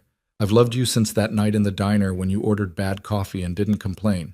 Since you listened to Lily talk about flowers. Since you saw me as a person instead of a project. I love you, and it terrifies me. Good. Vivian's voice was thick with emotion. We can be terrified together. They stood there in her perfect penthouse, two people from impossible worlds finally letting those worlds collide. The city glittered outside the windows, indifferent to their pain and their hope, and their desperate, fragile attempt to build something real out of broken pieces. Eventually practically reasserted itself. Vivian pulled back, wiping her eyes with the back of her hand. Tell me what your mother needs. All of it. Ethan laid it out, the treatment, the costs, the timeline. Vivian listened, already reaching for her phone, already making calls despite the hour. She spoke to people who answered immediately, who said yes without question, who moved mountains because Vivian Cross asked them to. Within an hour, it was done. The hospital would have its deposit by morning. His mother would get the treatment she needed. The impossible had become possible because Vivian made it so. Thank you, Ethan said when she finally hung up. The words felt inadequate, too small for the magnitude of what she'd just done. Thank you for saving her. For saving me. You saved yourself, Vivian corrected, by having the courage to ask. By choosing love over pride. By letting me in. What happens now? Now? Vivian took his hand. Now we figure out what this looks like. What we look like. Together. The first fight happened 3 days later. Ethan's mother was stable, recovering slowly but steadily from the treatment that should have been impossible. Lily had visited the hospital and held her grandmother's hand and cried happy tears that made Ethan's chest ache. The bills were paid. The crisis had passed, and Ethan was drowning in gratitude that felt dangerously close to obligation. He was at Vivian's penthouse again, though he still wasn't entirely sure how that had become routine. She'd insisted he needed rest, that his apartment was too far from the hospital, that it made sense for him to stay with her. He'd agreed because exhaustion had stripped away his ability to argue, but now, 3 days in, the walls were starting to close in. The penthouse was beautiful, objectively, undeniably beautiful, but it wasn't his. Every surface was too clean, too perfect, too much a reminder of the gulf between their lives. He felt like a museum visitor who'd accidentally wandered into the exhibit, touching things carefully, afraid of breaking something priceless. Vivian found him on the balcony at dawn, staring out at a city he'd lived in his whole life but had never seen from this angle. She wrapped a blanket around his shoulders, pressed a cup of coffee into his hands. You didn't sleep. Not a question. Couldn't. Ethan took a sip of the coffee. Expensive, perfectly brewed, nothing like the bitter diner coffee that had become their ritual. Everything feels wrong. Wrong how? This. He gestured vaguely at the penthouse, the view, the life he was temporarily inhabiting. I don't belong here, Vivian. Every moment I'm reminded that this is your world and I'm just visiting. You're not visiting, you're staying. Am I? The question came out sharper than intended. Because it feels temporary, like I'm a guest who's overstayed his welcome. Vivian's expression tightened. That's not fair. Isn't it? You paid my mother's medical bills. You're letting me stay in your home. You've solved all my problems with money and generosity, and I'm supposed to just… what? Be grateful and quiet and not think about what that means? It means I love you and I'm trying to help. It means I'm dependent on you. Ethan set down the coffee cup harder than necessary. Every decision I make now, I have to consider you. Consider what you've done. Consider what I owe. You don't owe me anything. That's what you say. But how does it not feel like debt? How do I look at you and not see the person who saved my mother's life? How do we build something equal when the foundation is this unbalanced? Vivian's eyes flashed with anger. So what was I supposed to do? Watch your mother die because helping her would hurt your pride? Let you work yourself to death because accepting support made you uncomfortable? I don't know. Ethan's voice rose. Maybe. At least then I'd still be myself. Still be the person who earned everything, who didn't need rescuing. You keep saying that word. Rescuing. Like I'm some knight and you're a damsel who needs saving. That's not what this is. Then what is it? Because from where I'm standing, it looks exactly like that. Poor struggling single father gets saved by billionaire heiress. That's the story, isn't it? That's what everyone will see. I don't care what everyone sees. Vivian stepped closer, her voice tight with frustration. I care what you see. And if you see me as some savior figure instead of the woman who loves you, then maybe we have a bigger problem than I thought. The words hit like a slap. Ethan turned away, gripping the balcony railing, trying to contain the storm of emotions churning in his chest. I'm sorry, he said finally. I don't see you that way. I see you as the best thing that's ever happened to me, and that terrifies me because I don't know how to keep you without losing myself. Why do those have to be connected? Why can't you keep yourself and have me too? Because I don't know who I am without the struggle. The admission came out raw. For years, my entire identity has been built around being the guy who makes it on his own, who doesn't need help, who survives through sheer will and determination. You take away the struggle, and what's left? Who am I if I'm not fighting? Vivian was quiet for a long moment. When she spoke, her voice was softer, more understanding. You're Lily's father, your mother's son, a man who's working toward a degree so he can build a better life. Those things don't change just because you accepted help. Don't they? How do I know I earned that degree if you're paying my bills? How do I know I'm providing for Lily if you're the one providing the resources? Every achievement feels tainted now, like I'm cheating. That's the stupidest thing I've ever heard. The words were harsh, but the tone was almost fond. You think accepting help erases everything you've accomplished?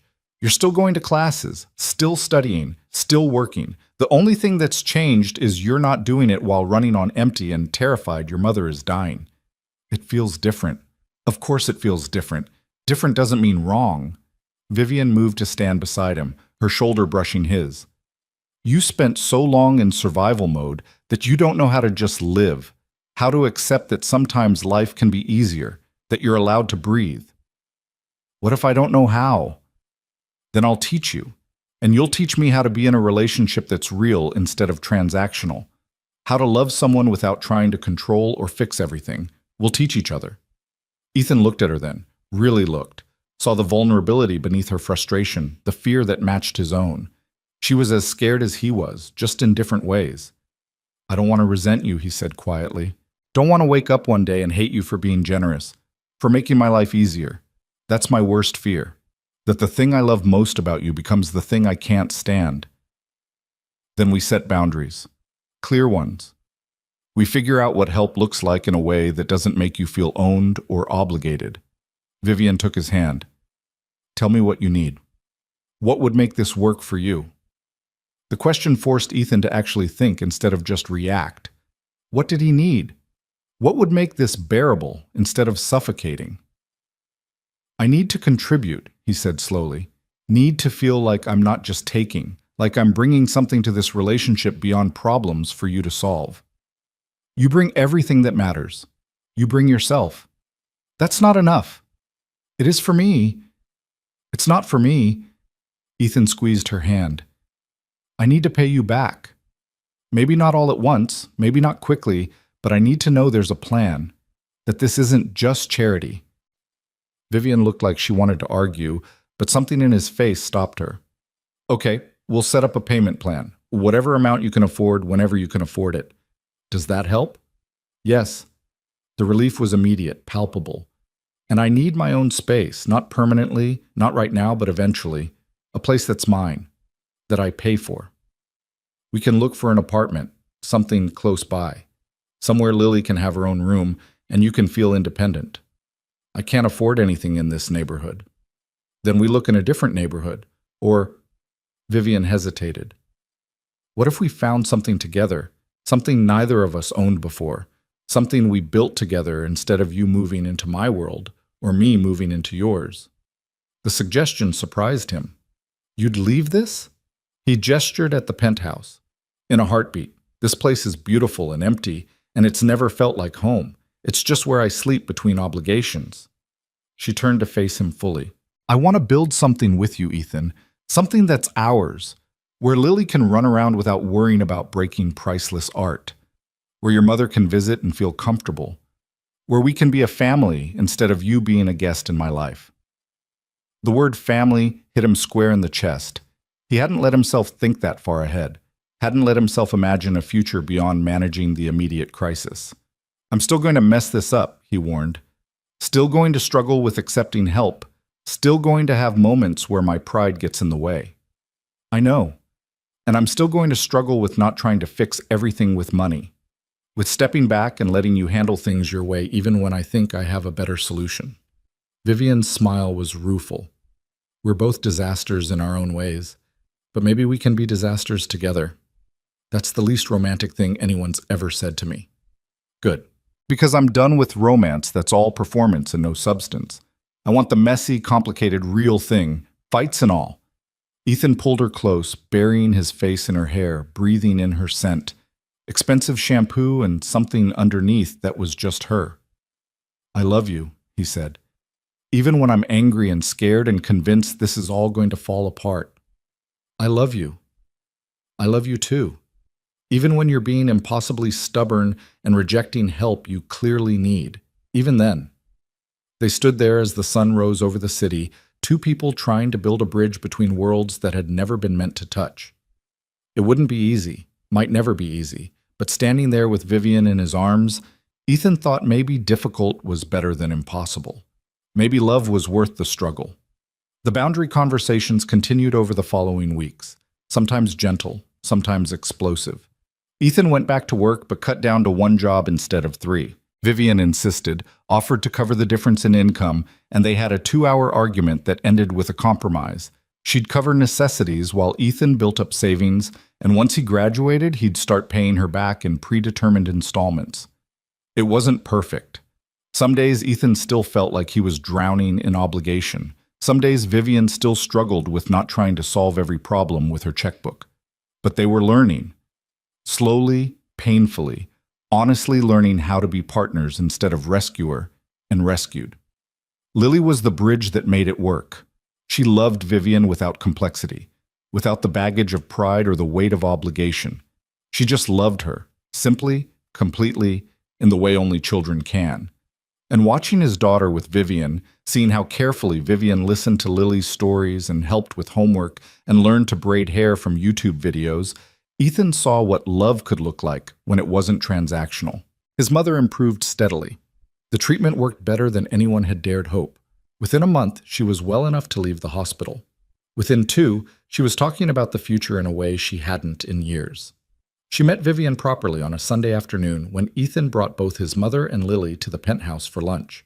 He'd been nervous about it, worried his mother would see Vivian as the woman who'd rescued them, worried the gratitude would be too heavy, too obvious. But his mother took one look at Vivian and said, "So you're the woman who taught my stubborn son that asking for help doesn't make him weak." Vivian had laughed, surprised and delighted. "I'm still working on that lesson. He's a tough student." "Always has been. Gets it from his father." His mother's eyes were knowing. "But he's lucky to have you. You're lucky to have each other." Later, after lunch, Ethan found his mother on the balcony where he'd had that first fight with Vivian. "She's good for you," his mother said without preamble. "I can see it. The way you look at her, the way she looks at you." "That's real, baby." "It's complicated." "Love usually is." His mother patted his hand. "But complication doesn't mean wrong. It just means worth working for."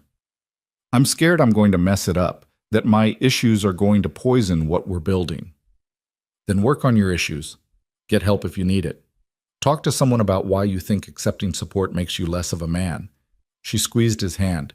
"You've been carrying the world on your shoulders for so long, you've forgotten that it's okay to set it down sometimes. To let someone else help hold it." "What if I don't know how to set it down?" Then learn, for her, for Lily, for yourself. His mother's voice was gentle but firm. You deserve to be happy, Ethan. You deserve a life that's more than just surviving. Don't sabotage it because you're too scared to be vulnerable. The words stayed with him, stayed with thee. That night, after his mother and Lily had gone home, Ethan sat down with Vivian and said something he'd been avoiding. I think I need to talk to someone, a therapist, about all this. Vivian looked up from her laptop, surprised. Okay, what brought this on? My mom, and you, and the fact that I can feel myself pulling away sometimes because being close feels dangerous, because needing you feels like weakness. He met her eyes. I don't want to be that person. Don't want my damage to damage us. We all have damage, Ethan. Yeah, but mine is actively making our relationship harder, and I want to fix it, or at least understand it better. Vivian closed her laptop, giving him her full attention. I think that's incredibly brave, and I'll support you however I can. Even if it means I need space sometimes, time to work through things. Especially then. She moved to sit beside him on the couch. I'm not going anywhere. We have time to figure this out. Do we? Because sometimes I look at us and think this is all happening too fast, that we're building something on a foundation that hasn't had time to set. Maybe. Or maybe when you know, and we're just choosing to do the work instead of running from it. Vivian's hand found his. I'm not expecting perfect, Ethan. I'm expecting real. And real means messy and complicated and sometimes hard. I'm okay with that. I'm trying to be okay with it too. Then that's enough. For now, that's enough. Finding a therapist turned out to be harder than Ethan expected, not because they weren't available, but because the good ones were expensive and his insurance didn't cover much. He started to navigate the impossible calculation of mental health versus grocery money, and this time, when Vivian offered to help, he let her, not without negotiation, not without adding it to the running tab of things he'd pay back eventually. But he let her, and it felt simultaneously like defeat and victory. The therapy helped, slowly, incrementally, in ways Ethan hadn't expected. He learned that his self-sufficiency wasn't strength. It was a coping mechanism developed when his father died and his mother struggled, and he learned at age 8 that depending on people meant getting hurt when they left. He learned that accepting help didn't make him weak, it made him human. He learned that love wasn't a transaction, and Vivian helping him didn't mean he owed her his autonomy. Knowing it intellectually and feeling it emotionally were different things, but he was trying. Some days were better than others. The apartment search took 3 months. They looked at dozens of places. Too expensive, too small, too far from Lily's school, wrong neighborhood. Ethan wanted something modest. Vivian kept suggesting places that made his head spin with their price tags. They compromised on a 3-bedroom in a middle-class neighborhood, close enough to good schools and hospitals, affordable enough that Ethan could eventually take over the rent entirely. Vivian bought it outright. Ethan argued for 2 hours before accepting that a mortgage in his name was impossible with his credit and income. They structured it so he'd pay her back over 20 years, effectively a mortgage, but with an interest rate of 0 and a lender who loved him. This still feels like charity, he said as they signed the papers. It's investment, Vivian corrected. In us, in our future, in a place Lily can grow up that's stable and safe. You're impossible. You're stubborn. I know. I know you know. Vivian smiled. That's why I love you. Moving day was chaos. Lily ran through the empty rooms, declaring which one would be hers, planning where her toys would go. Ethan's mother sat in the kitchen, directing the placement of boxes, looking healthier than she had in months. Vivian organized everything with the efficiency of someone used to managing complex projects, and Ethan let her because he was learning that accepting help didn't mean surrendering control. That night, after everyone had left and Lily was asleep in her new room and the boxes were mostly unpacked, Ethan found Vivian on the small balcony that overlooked a tree-lined street instead of the entire city. It's smaller than your penthouse, he said. It's perfect. Vivian leaned against him.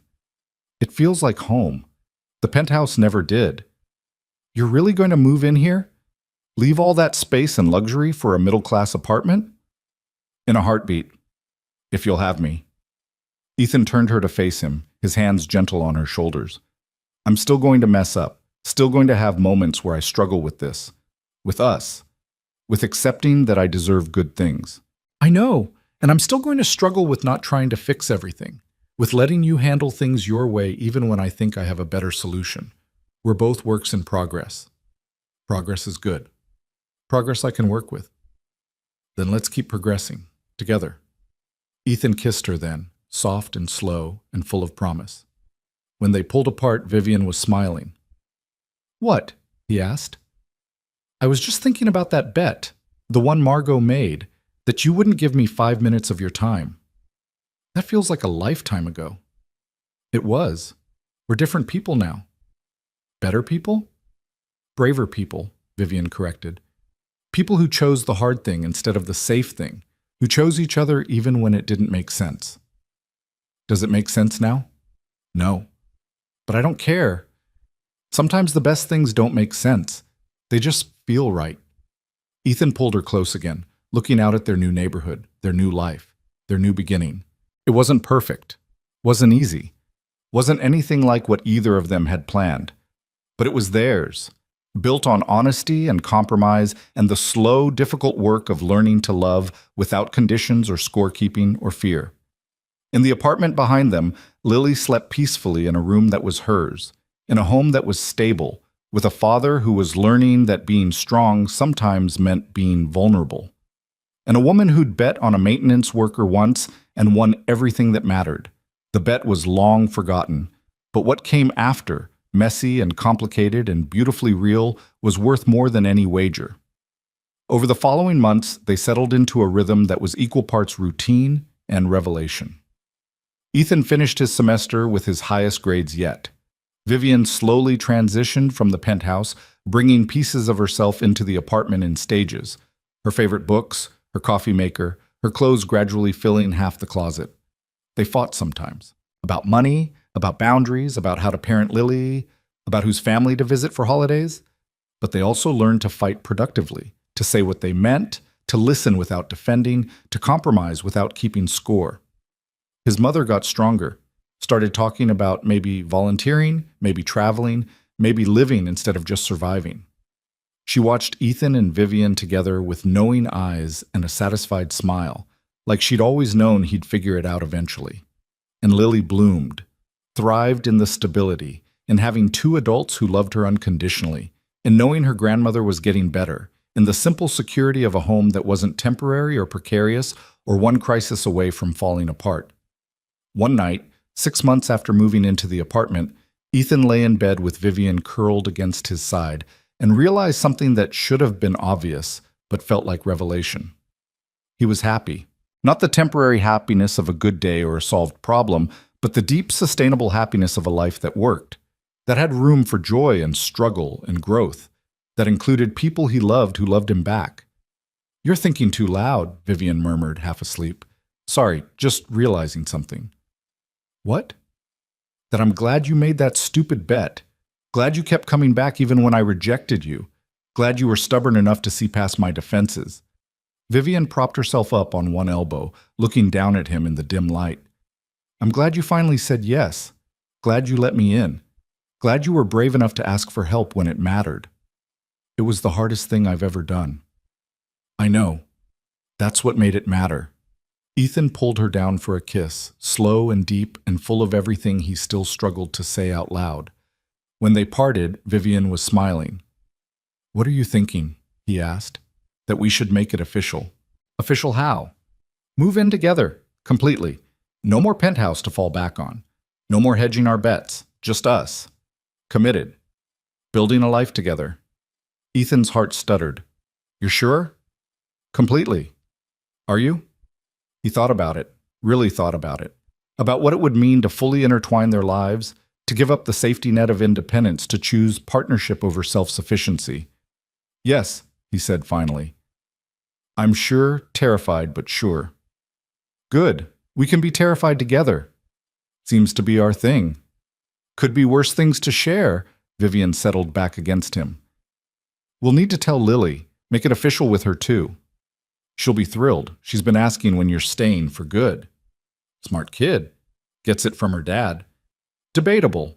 Vivian's voice was warm with affection. But I'll let you have that one. They fell asleep like that, wrapped around each other. Two people who'd found their way to each other through rejection and persistence, and the messy, complicated work of building something real. Outside, the city hummed with its endless rhythm. But inside their apartment, on their street, in their life, everything was exactly as it should be. Imperfect, complicated, real, and worth everything it had taken to get there. 3 years later, Ethan stood in the kitchen of their apartment, the one that had stopped being just an apartment and had become home. Watching Vivian teach Lily how to make pancakes. Flour dusted the counter, batter dripped from the mixing bowl, and his daughter's laughter filled the space with a kind of joy he'd stopped believing was possible during those dark months when survival was all he could manage. "You have to flip it fast, Viv," Lily instructed with the absolute certainty of a 9-year-old who'd watched exactly 2 cooking shows. "Or it gets stuck." "Like this?" Vivian attempted a flip that sent the pancakes sailing past the pan entirely, landing with a soft splat on the floor. Lily dissolved into giggles. "Not like that." Ethan leaned against the doorframe, coffee in hand, watching the scene with something that still felt fragile despite 3 years of proof that it was real. That this life, ordinary and messy and nothing like what either he or Vivian had planned, was actually theirs. "You're staring again," Vivian said without looking up, though he could hear the smile in her voice. "Can't help it. You're terrible at pancakes." "I'm learning. There's a difference." "Learning implies improvement. I'm not seeing evidence of that." Vivian turned then, spatula in hand, flour on her cheek, looking absolutely nothing like the polished heiress who'd made that stupid bet 5 years ago. She looked real, present, his. "You want to take over, Chef Cole?" "Absolutely not. I'm enjoying the show." Lily looked between them with the exasperated wisdom of a child who'd grown up watching adults figure out love. "You guys are weird." "You love us anyway," Vivian said, pulling Lily into a flowery hug that made the girl squeal in protest and hug back just as hard. Ethan's phone buzzed. He glanced at it, expecting a work email or a reminder about Lily's soccer practice. Instead, he saw a message from his academic advisor. The subject line made his chest tighten. "What is it?" Vivian asked, reading his face with the accuracy of someone who'd learned his tells through hundreds of conversations and dozens of fights and the slow accumulation of shared life. "My thesis defense, they scheduled it." "And?" Vivian's eyes were bright with anticipation. "When?" 3 weeks, April 15th. The date landed between them like a promise finally coming due. 4 years of night classes and weekend study sessions and papers written while Lily slept. 4 years of Vivian quizzing him from flashcards and his mother bringing him coffee during late-night cram sessions. 4 years of building towards something that had seemed impossible when he was working 3 jobs and watching his mother die, and convinced he'd never be anything more than a maintenance worker with dreams too big for his circumstances. "You're going to pass," Vivian said with absolute certainty. "You don't know that." "I do. Because you're brilliant and you've worked harder than anyone I've ever met. And your thesis on sustainable building materials is actually fascinating, even though I pretend to fall asleep when you talk about it." "You're not pretending, you actually fall asleep." "Only sometimes. And only because you talk about thermal conductivity at 11 p.m. Vivian crossed to him, leaving Lily to manage the pancakes. "But I'm serious, Ethan. You're going to walk into that room and show them exactly what you're capable of, and I'm going to be there watching you do it." "It's during work hours. You don't have to. I'm going to be there," Vivian repeated firmly. "I've watched you work for this for 4 years. You think I'm missing the moment you actually achieve it?" Ethan pulled her close, pressing a kiss to her flour-dusted forehead. "I couldn't have done it without you." "Yes, you could have. It just would have taken longer and hurt more and probably involved even less sleep than you already get." She leaned back to look at him. "But I'm glad I got to be part of it. Glad I got to see you become the person you always knew you could be." "I'm still the same person." "No, you're better. You're the version of yourself who learned that accepting help doesn't make you weak, that letting people love you doesn't mean losing yourself. That's not the same person who rejected me in a hospital waiting room. That person was an idiot. That person was scared. and hurt, and doing the best he could with what he knew. Vivian's voice softened. I'm glad he eventually figured it out.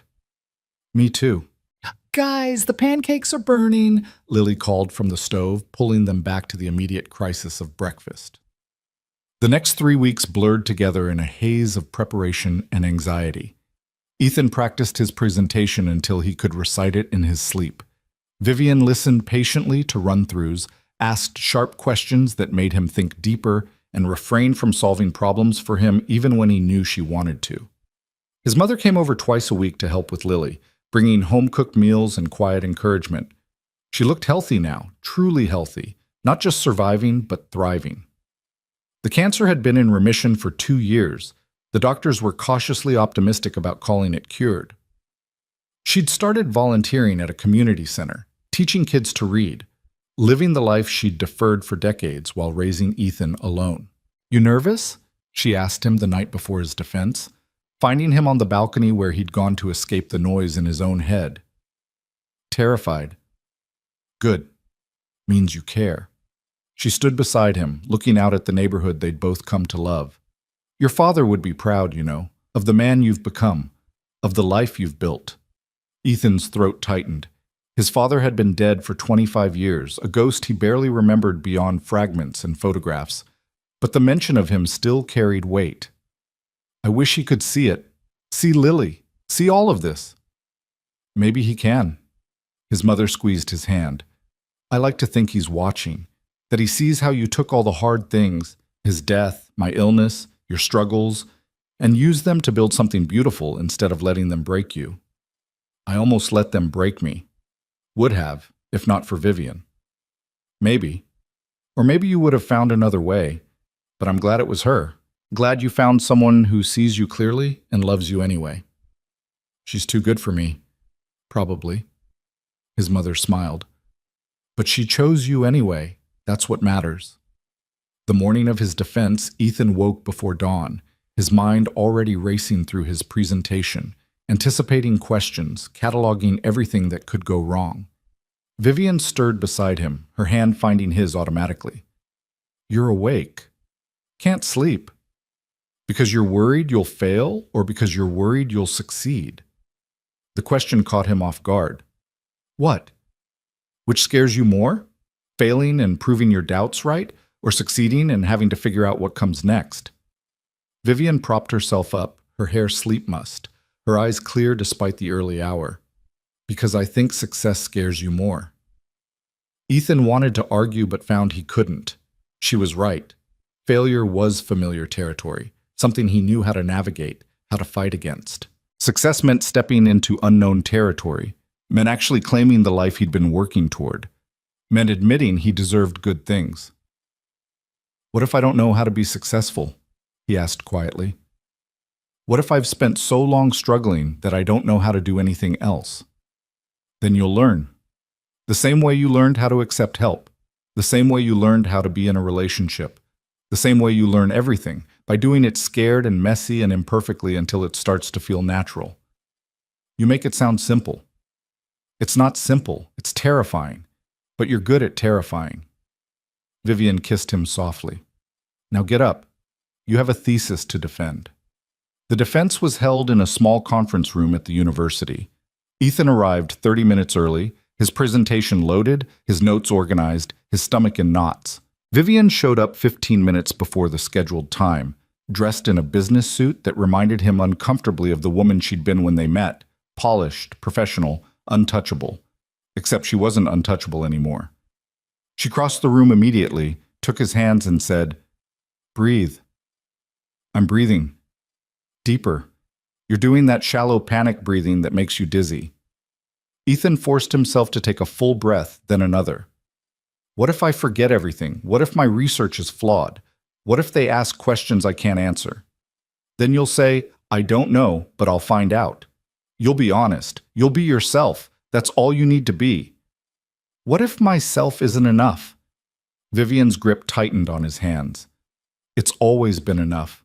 For me, for Lily, for your mother, for everyone who matters. The only person who doubts it is you. The door opened.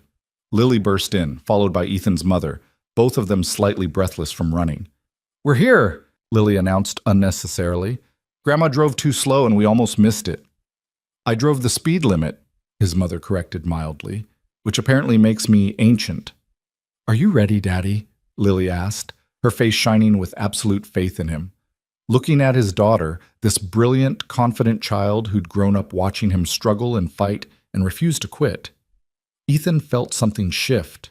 She believed in him completely, had never doubted that he'd make it to this moment. And maybe that belief, that absolute certainty from someone who knew him better than almost anyone, was worth more than his own doubts. "Yeah, baby, I'm ready." The committee members filed in, 3 professors Ethan had worked with over the years, plus an external reviewer he'd never met. They arranged themselves at the conference table with the formal efficiency of people who'd done this hundreds of times. Ethan's advisor, Dr. Martinez, smiled encouragingly. "Whenever you're ready, Mr. Cole." Ethan glanced back at his family. Vivian gave him a small nod. His mother smiled. Lily gave him 2 enthusiastic thumbs up. He turned back to the committee and began. The presentation flowed better than he dared hope. His research on sustainable building materials and low-income housing developments was solid, his data compelling, his conclusions well supported. He spoke about thermal efficiency and cost-effectiveness and environmental impact with the confidence of someone who'd actually lived in the kind of housing he was trying to improve. The questions came hard and fast. The external reviewer challenged his methodology. Dr. Martinez pushed him to expand on his economic analysis. Another committee member questioned his sample size. Ethan answered each one, sometimes smoothly, sometimes stumbling, once admitting, "I don't have that data, but it's an excellent question and I'd like to explore it in future research." The honesty felt risky, but the committee members nodded approvingly. 90 minutes later, they asked him to step outside while they deliberated. Ethan stood in the hallway, adrenaline still coursing through his veins, replaying every answer, cataloging every stumble. "You did great," Vivian said immediately. "I forgot to mention the Chicago study in my third response, and I should have had better data on long-term durability." "Ethan," his mother's voice was firm, "stop. You were brilliant. Anyone could see that." "Grandma's right," Lily added. "You sounded really smart, even when I didn't understand the words." "That's because the words were boring," Ethan said, pulling his daughter into a hug. "I promise most of my job will be more interesting than thermal conductivity coefficients." "Your job?" Vivian caught the phrasing. "If I pass." The engineering firm that sponsored part of my research offered me a position, contingent on completing my degree. "When were you going to mention this?" "After I knew if I actually passed." "Ethan Cole." Vivian's voice carried that particular tone that meant they'd be having a conversation about communication later. "We're going to talk about this." "I know." "A long talk." "I know." "With charts if necessary." Despite everything, Ethan laughed. "You're not going to make charts about my communication issues." "Watch me." The conference room door opened. Dr. Martinez stepped out, her expression unreadable. "Mr. Cole, we'd like you to come back in." Ethan's heart hammered against his ribs. This was it, pass or fail. 4 years of work validated or dismissed. He looked at Vivian one more time, found her smiling at him with absolute certainty, and walked back into the room. The committee members were standing, which could mean anything. Dr. Martinez gestured to a chair, but her stern expression cracked into a smile. "Congratulations, Dr. Cole, your defense was excellent." The words took a moment to process. Doctor, he was a doctor, had actually done it, had taken impossible odds and night classes and borrowed money and stubborn determination and turned them into actual achievement. "I passed?" His voice came out rough. "With distinction. Your research is solid, your presentation was clear, and your responses to our questions demonstrated both deep knowledge and intellectual humility. You should be very proud." Ethan couldn't speak, could only nod while something that felt dangerously like tears burned behind his eyes. "We'd like to see you expand this research," the external reviewer added. "There's real potential for publication here, for making actual change in how we approach affordable housing construction." They shook his hand, offered congratulations, discussed next steps for publication and graduation ceremonies. Ethan heard it all through a strange filter of unreality, like he was watching someone else's life instead of living his own. When he finally emerged from the conference room, Lily launched herself at him with enough force to nearly knock him over. "You passed! I knew you would! Grandma, Daddy passed!" His mother was crying, which made Ethan's own tears spill over. Vivian wrapped her arms around both of them, and for a moment they just stood there in the university hallway. A family built from broken pieces and stubborn love, and the refusal to give up even when everything seemed impossible. "I'm so proud of you," Vivian whispered against his shoulder. "So incredibly proud. I couldn't have done it without you. Yes, you could have, but I'm glad you didn't have to." That night, they celebrated at the diner where it had all started. The same vinyl booths, the same terrible coffee, the same fluorescent lights that had witnessed their first real conversation. The owner recognized them, brought extra pie without being asked, smiled knowingly at how far they'd come. Lily monopolized the conversation, already planning how she'd tell everyone at school that her dad was a doctor now, even though Ethan tried to explain that it wasn't the medical kind. "Still counts," Lily insisted. "You're Dr. Dad. Please don't call me that. Dr. Daddy? Worse. Dr. Cole is fine," Vivian interjected, laughing. "Very professional, very impressive." See? Viv gets it. After dinner, after Lily had crashed from sugar and excitement, after his mother had gone home with promises to celebrate properly on the weekend, Ethan and Vivian stood outside the diner. The night was cool, the city quiet around them, the moment feeling significant in a way Ethan couldn't quite articulate. "I have something for you," Vivian said. She pulled a small box from her purse, the kind of box that made Ethan's breath catch. "Vivian, it's not what you think. Open it." Inside was a key, simple, ordinary, clearly not symbolic of anything romantic. "It's to the penthouse," Vivian explained. "I'm selling it. Finally getting rid of the last piece of that old life. But before I do, I wanted you to have the key. To the place where you first asked me for help, where we started actually building something real instead of just pretending we could bridge our different worlds." Ethan turned the key over in his hand, remembering that night 3 years ago when he'd shown up desperate and terrified and completely out of options, when he'd finally admitted he couldn't do it alone. "That was the hardest thing I've ever done," he said quietly. "Walking into that building, asking you for help." "I know. That's why it mattered. That's why we worked." Vivian took his hand. "You were brave enough to be vulnerable, and I was smart enough not to let you walk away again. Best decision you ever made." "Second best." Vivian's eyes held his. The best was deciding to stay, to fight for us even when it was hard, to build something real instead of something easy. Ethan pocketed the key, then pulled Vivian close. "I love you. I know I don't say it enough. Know I get caught up in work and parenting and therapy and forget to actually tell you, but I do. I love you more than I thought it was possible to love someone. I know you show me every day, and how you make coffee in the morning, and how you check that I've eaten when I get lost in work, and how you let me be part of Lily's life without trying to control it." Vivian's smile was soft. "But it's nice to hear too." "I'll say it more." "Good."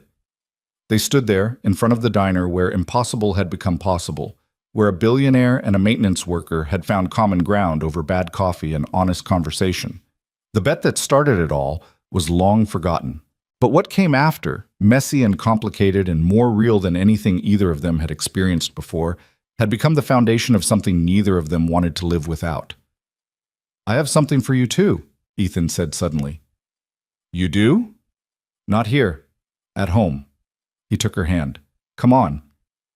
They drove home through quiet streets, Ethan's hand finding Vivian's whenever he wasn't shifting gears, that simple touch grounding him in the reality of their life together.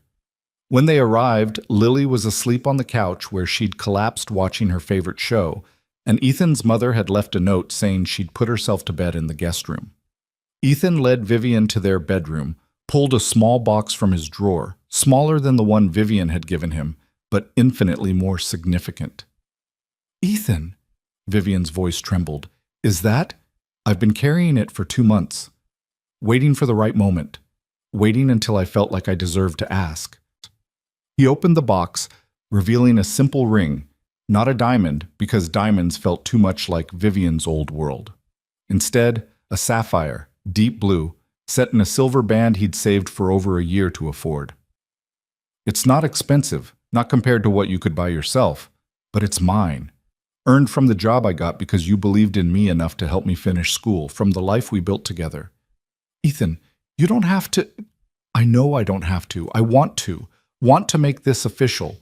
Want to stand in front of everyone we love and say that you chose me and I chose you, and we're doing this thing, this messy, complicated, beautiful thing for the rest of our lives. Vivian was crying now, openly and unashamedly. You're sure? Because we don't need a ring or a ceremony. We're already committed, already a family. I'm sure. I want Lily to see that love is worth making promises for. Want my mother to see me married before. His voice caught. Want her to see it. Want you to have my name if you'll take it. Want everyone to know that the woman who once bet on me for entertainment ended up being the person I bet my entire life on. That's the most romantic thing you've ever said to me. Vivian Cross. Will you marry me? She laughed through her tears, pulled him close, kissed him hard enough to make the question redundant. Yes. Obviously, yes. I've been waiting for you to ask since the day you moved into the penthouse and looked so uncomfortable I thought you might actually run away. I almost did.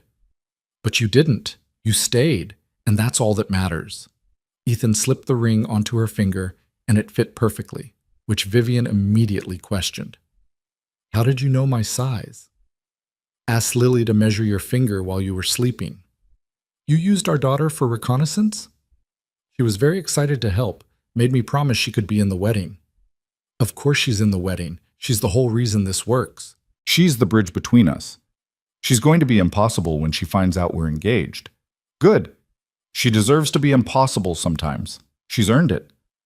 They fell into bed, still laughing, still crying a little, the ring catching the light and casting small rainbows across the ceiling. Outside, the city hummed its endless rhythm. But inside their small apartment, in their shared life, everything was exactly as it should be.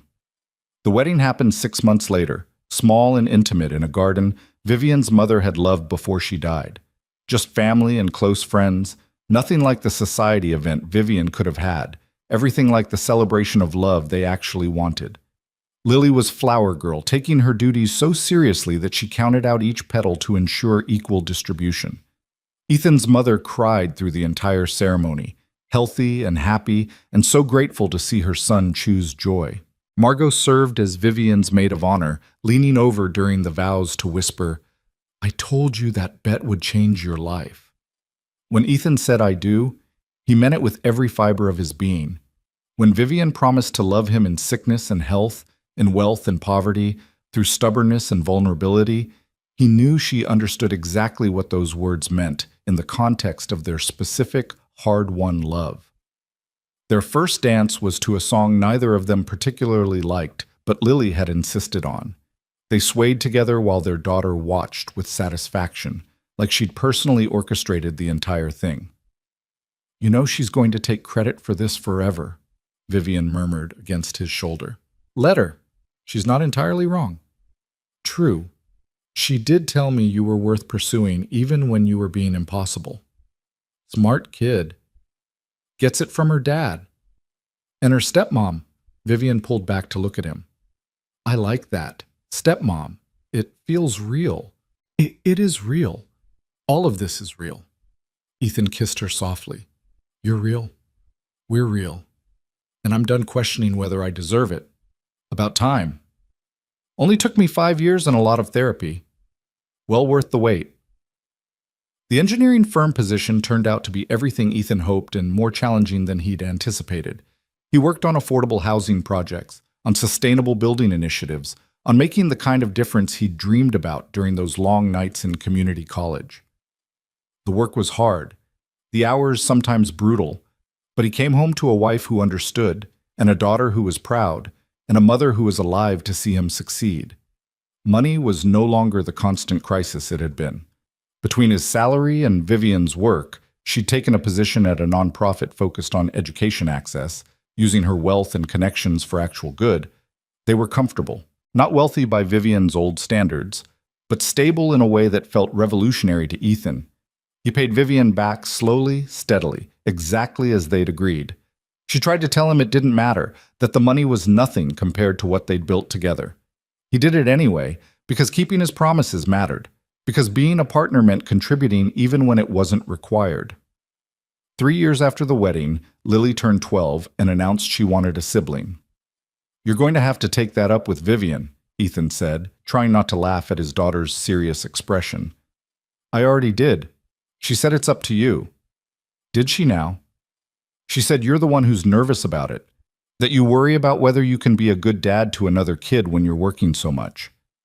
Ethan looked at his daughter, not so little anymore, already showing signs of the incredible woman she'd become, and wondered when she'd gotten so perceptive. "That's part of it," he admitted. "You're a great dad, though. Even when you're busy, even when you're tired, you always make time." Lily paused. "Plus, I think Vivian really wants a baby. She gets this look when we pass the baby section at Target." That night, Ethan brought it up with Vivian. "So Lily says you want a baby." Vivian looked up from her laptop, surprised. "She told you that?" "Very directly. Said you get a look in the baby section at Target." "I do not get a look." "So you don't want a baby?" Vivian closed her laptop slowly. "I didn't say that. I just said I don't get a look." "But you do want one." "Maybe. If you do. If you think we're ready." She studied his face. "You're scared. Terrified. What if I can't do it again? What if I don't have enough left to give? What if I'm stretched too thin and everyone suffers? Or what if you're an amazing father to 2 kids the same way you're an amazing father to 1? What if we build this together instead of you carrying all the responsibility alone?" Vivian moved to sit beside him. "You're not the person you were when Lily was born. You're not doing this alone or scared or without resources. We're partners, actual partners. We'd do this together." Ethan let himself imagine it. A baby. Their baby. Not a crisis or an obligation, but a choice. Something they created together out of love instead of accident. "It would change everything," he said quietly. "It would change some things. But Ethan, we're good at change. We've been changing and growing for years. This would just be more of that." "You really want this?" "I really want this. Want a family with you that we chose deliberately. Want Lily to have a sibling. Want to see what a kid looks like who has your stubbornness and my tendency to solve everything with organization." "That child would be impossible." "Absolutely. But ours." 6 months later, Vivian was pregnant. The announcement to Lily resulted in screaming excitement and immediately planning for how to decorate the nursery. Ethan's mother cried again, happy tears this time, grateful tears for a life she'd thought she'd miss. The pregnancy was smooth. Vivian worked until the week before her due date, driven and organized even when massively pregnant. Ethan attended every appointment, read every book, and tried not to spiral into anxiety about everything that could go wrong. Their son was born on a Tuesday morning, weighing 7 pounds and possessing his father's dark eyes and his mother's stubborn chin. They named him David, after Ethan's father, and brought him home to a family that was ready and waiting, and so full of love it felt impossible to contain. Lily was an amazing big sister, taking her responsibilities seriously even at 12. She helped with late-night feedings, entertained David when he was fussy, and proclaimed him the best baby brother even when he spit up on her favorite shirt. Ethan's mother held her grandson and cried again, these tears grateful for time she'd been given. 5 years in remission. 5 years she'd watched her son build a life worth living. And Vivian took to motherhood with the same fierce competence she brought to everything else. She was tired and overwhelmed and sometimes cried from exhaustion, but she was also happier than Ethan had ever seen her, complete in a way she'd never been in her old life of charity galas and empty penthouses. "We did good," she said one night, 3 months after David's birth. They were in bed, finally, after getting both kids settled. David asleep in his bassinet, Lily long since passed out in her room. "We did," Ethan agreed. He pulled her close, breathing in her scent, baby spit up, and her expensive shampoo and something that was just her. "Better than good." You still scared? Always. But it's different now. It's not the fear of failing or not being enough. It's just the normal fear of loving people so much that losing them would destroy you. That's the price of love. Worth it, though. Definitely worth it. 7 years after that night in the penthouse, when Ethan had finally asked for help, they stood in their backyard watching Lily graduate high school. She'd been accepted to Princeton, Vivian's alma mater, with a full scholarship based on merit, not connections. She'd done it herself, with the support of parents who believed in her and the example of a father who'd shown her that education was worth fighting for. David was 6 now, starting first grade, already showing signs of his father's engineering mind and his mother's organizational obsession. Ethan's mother was still healthy, still volunteering, still grateful for every day she'd been given beyond what the doctors had predicted. And Ethan and Vivian, they'd built something neither of them had imagined possible. A life that was ordinary and extraordinary, simple and complex. Exactly what they needed it to be. You know what I was thinking about? Vivian said as they watched Lily accept her diploma. What? That stupid bet, the one that started all this. I thought we agreed never to mention that again. We did, but I was thinking about it anyway, about how it was supposed to be 5 minutes, how Margot bet I couldn't get 5 minutes of your time. And instead you got a lifetime. Instead we got a lifetime. Vivian leaned against him. Best bet I ever lost. You didn't lose. You just won something different than what you were playing for. True. I was playing for entertainment, for a distraction from my boring life. Instead, I got you. Got Lily and David. Got your mother and actual family dinners and soccer games and PTA meetings and all the beautiful mundane things I never knew I wanted. And I got someone who sees me clearly and loves me anyway, who taught me that accepting help doesn't make me weak, that partnership isn't about keeping score, that love is worth being vulnerable for. Lily found them after the ceremony, her face glowing with achievement and possibility. We did it! You did it, Ethan corrected, pulling his daughter into a hug. All you. I'm so proud of you, sweetheart. Couldn't have done it without you guys. Without you showing me what it looks like to actually work for something, to not give up even when it's hard. You're going to do amazing things, Vivian said, joining the hug. Princeton won't know what hit them. You both went there. You know exactly what will hit them. Fair point, but you're going to be better than both of us. That night, after the celebration, after the extended family had gone home, after Lily had fallen asleep texting her friends, and David had passed out mid-sentence telling them about his day, Ethan and Vivian sat on their back porch watching the stars. Do you ever think about what your life would have been like if you'd never made that bet? Ethan asked. Vivian was quiet for a moment. Sometimes I'd probably still be in that penthouse, still doing charity work I didn't care about, still lonely and convinced that money was all I had to offer, still going through the motions of a life instead of actually living one. And I'd probably still be working 3 jobs and barely holding it together, still convinced I had to do everything alone, still too proud to ask for help even when I desperately needed it. We saved each other then. I think we did, in the most complicated, messy way possible. Would you change anything, if you could go back? Ethan thought about it, about the rejection and the fear and the fights, about the hospitals and the bills and the crushing weight of almost losing everything, about the slow, painful work of learning to be vulnerable, of building trust, of choosing love even when it was terrifying. Not a single thing, he said finally, because all of it, even the hard parts, especially the hard parts, led here, to this life, this family, this version of us that actually works. Me neither. Vivian took his hand, her wedding ring catching the starlight. I love our story. I love that it started with you saying no, that you made me work for it, that you didn't make anything easy, but you made everything worth it. I love that you kept coming back, that you saw something in me worth pursuing even when I was trying my hardest to push you away, that you were brave enough to love me before I was brave enough to let you.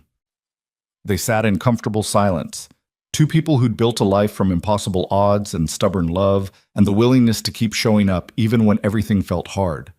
The bet that started it all was ancient history now. But what came after, real and messy and more beautiful than either of them had dared imagine, was everything. "Hey, Ethan." Vivian's voice was soft in the darkness. "Yeah? Thank you for staying, for not running when you wanted to, for choosing this even when it scared you.